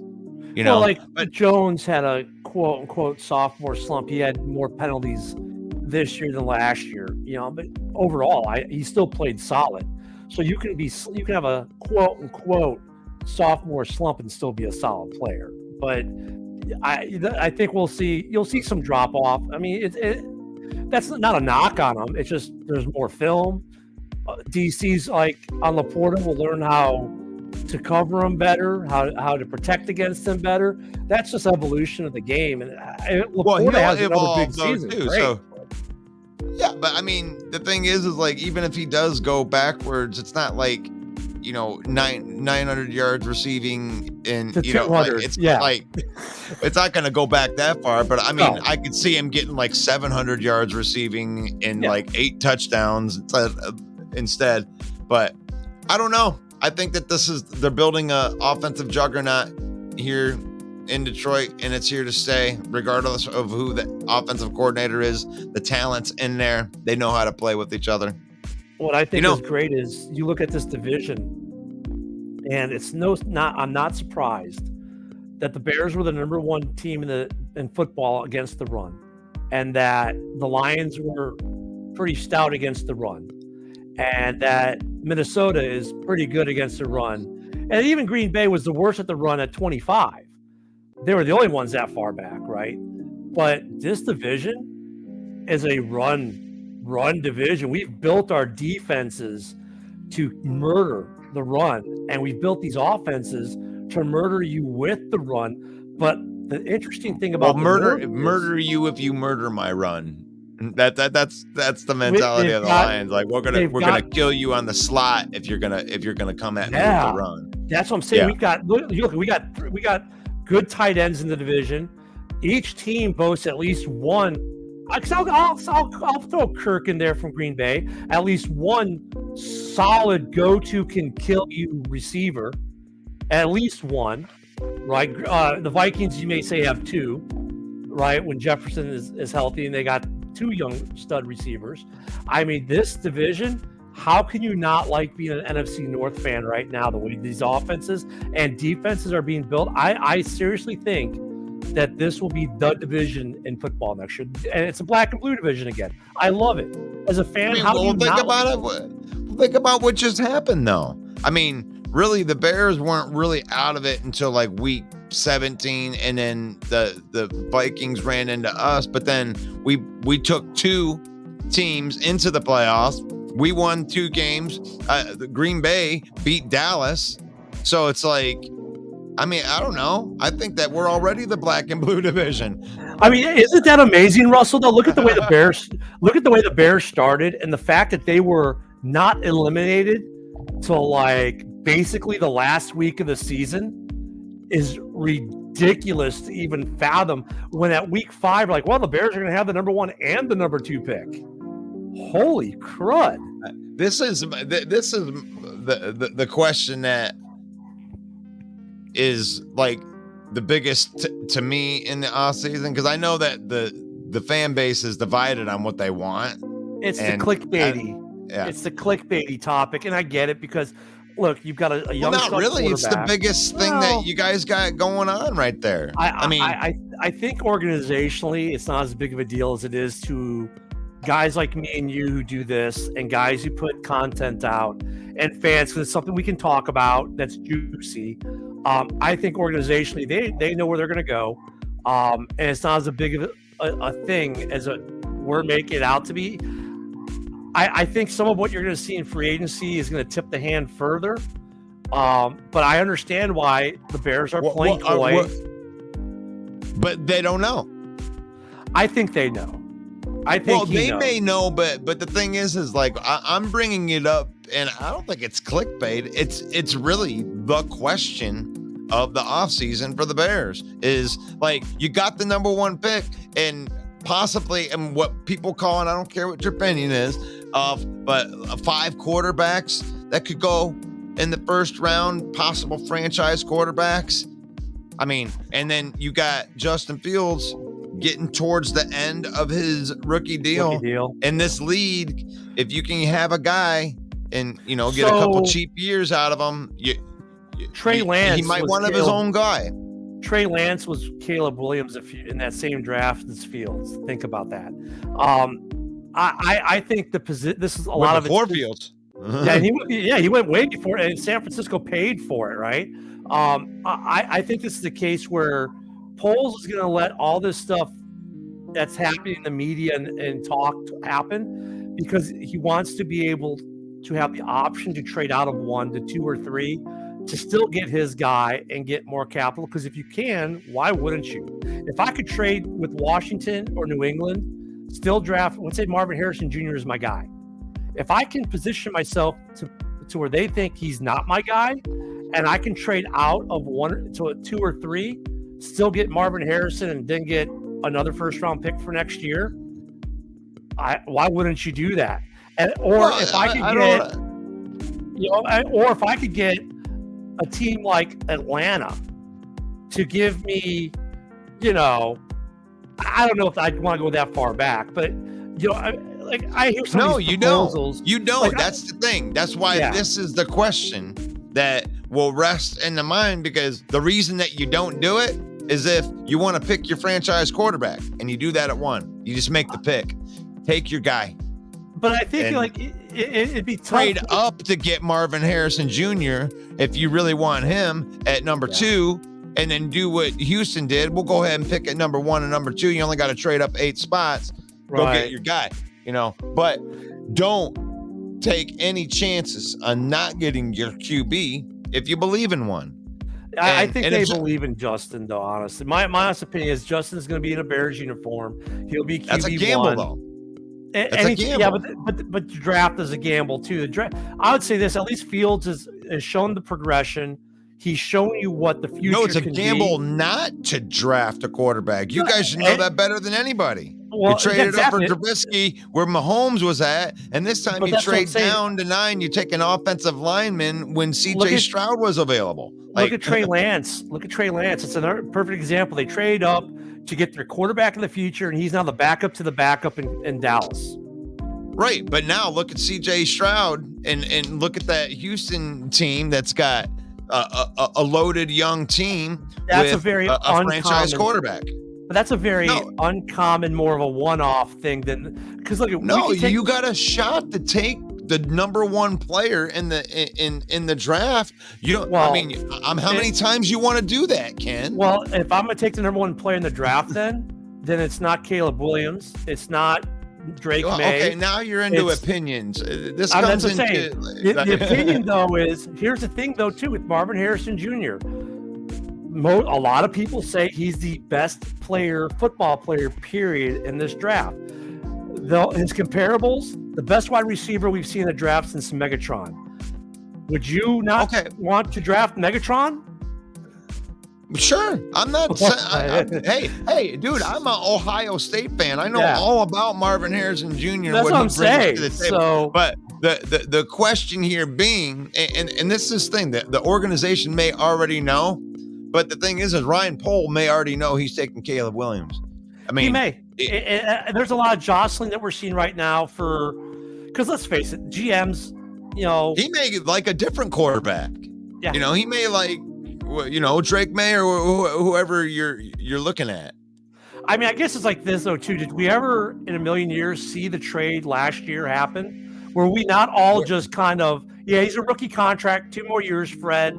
Put it this way, he'll make over the next 2 years, I think about half of what Lamar Jackson makes for 1 year. Well, correction on that. It's 1 more year of and then the 5th year rookie option contract, and then you have an option. This year you're going to have to make a decision whether you want to make him a 5th year option. And I think that's got to be done in June or something like that. It won't get that far because here's what's going to happen. I think the coaching and hiring didn't really tip the hand.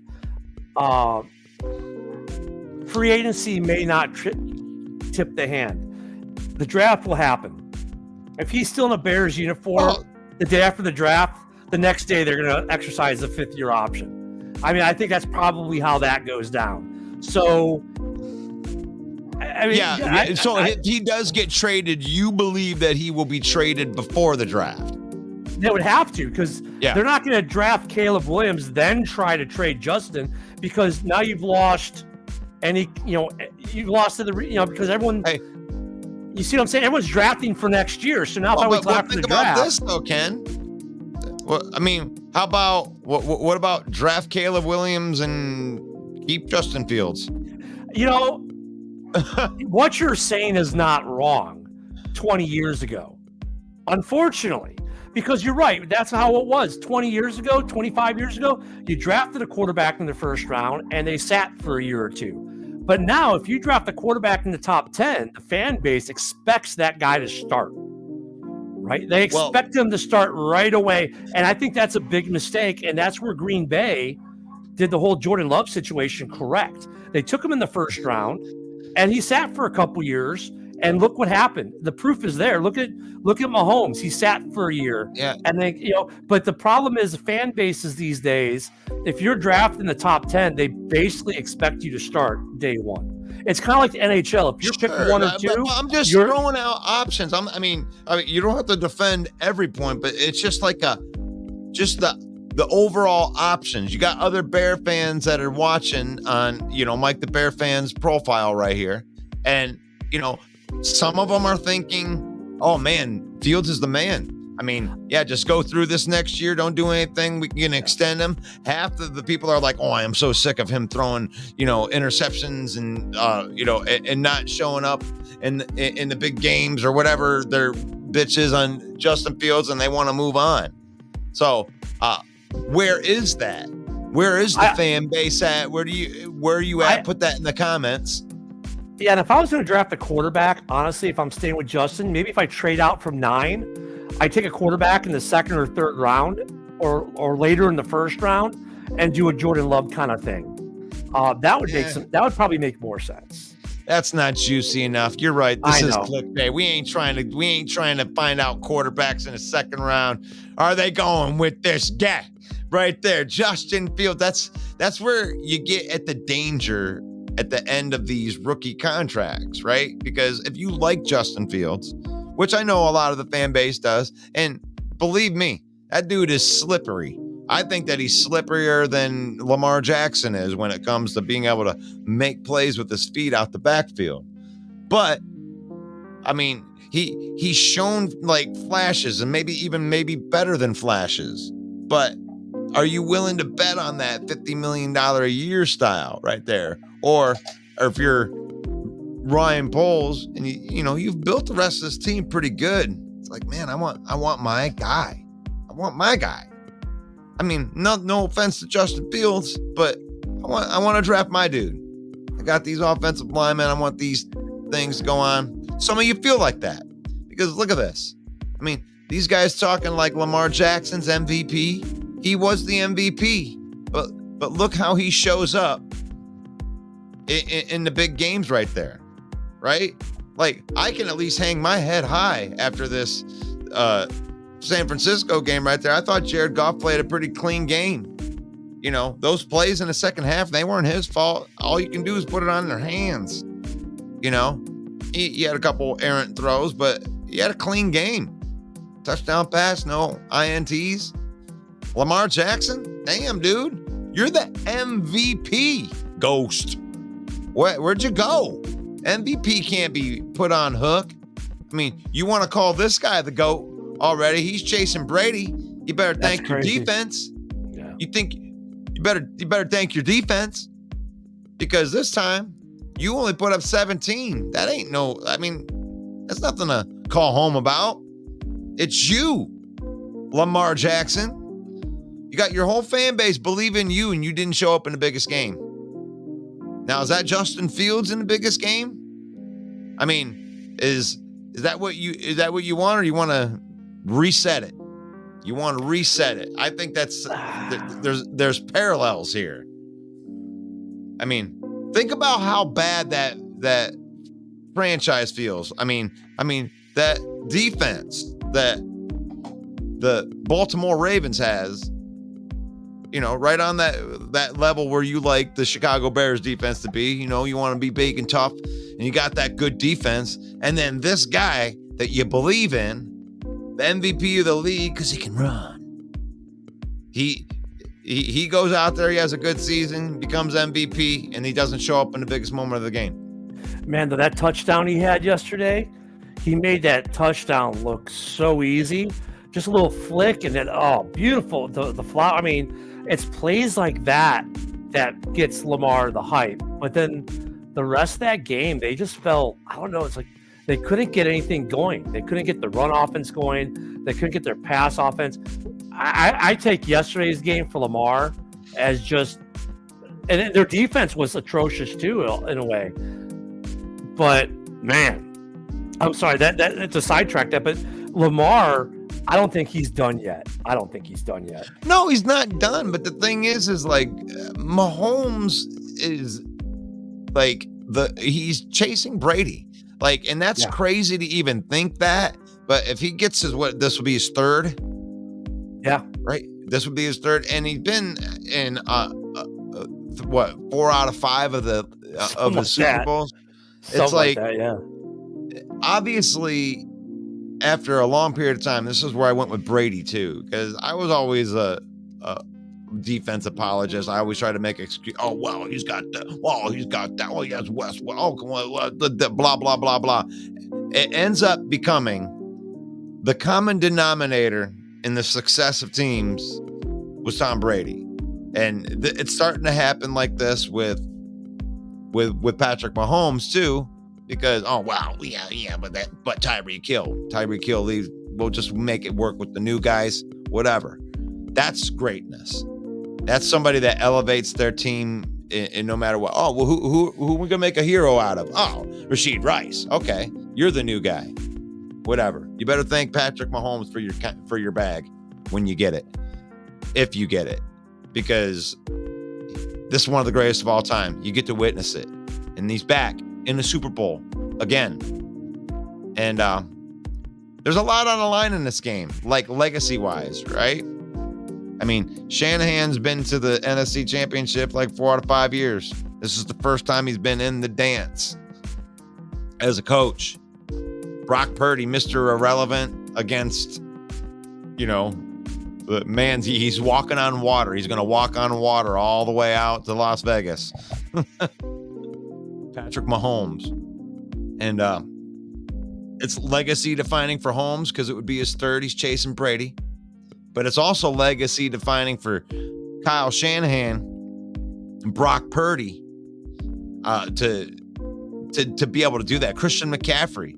I mean, he would cement himself as one of the greatest running backs of all time if he can put a Super Bowl on. So a lot's riding on this.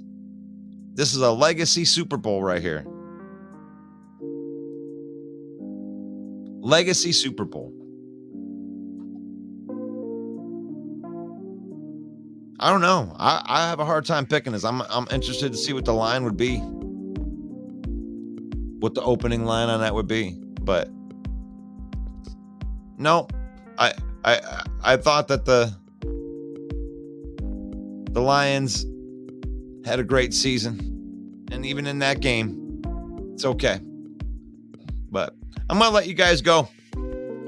I've been yapping my flapper here. I'm gonna go talk with my son, give you some nuggets on the way out right here that are just kind of funny. Here's the thing though, what I've been doing is 3:30 every morning. I get up and I do my sprints. Yeah, I mean, those are prime sprinting hours. People don't realize. And that's how I know I'm succeeding, is if I'm doing my sprints while everyone else is asleep. It's a winning mindset is what it is. That's exactly what it is. That's right. Faith, family, football. Thank you everybody for watching. May the Lord bless you. May the Lord keep you. May the Lord shine his face upon you. Until we meet again tomorrow. Football Talk with Russell Wayne. We'll go through these PFF scores. Yeah, peace out. It reminds me of a football show, Football Talk with Russell Wayne, 11 a.m. in the mornings. You should watch it because it could be good for you. It could be good for you. It could be good for your life. What's going on, Russell Wayne and the Main Event 365 Network? This is Jason Kabinda from the Detroit Lions. Here to give y'all a shout out, man. We appreciate all the support, man. Know you guys are big fans. Know that you guys are rooting for us to take the North this year, and we're going to do just that, man. Appreciate you guys so much. Just want to give y'all a shout out. Y'all have a great day.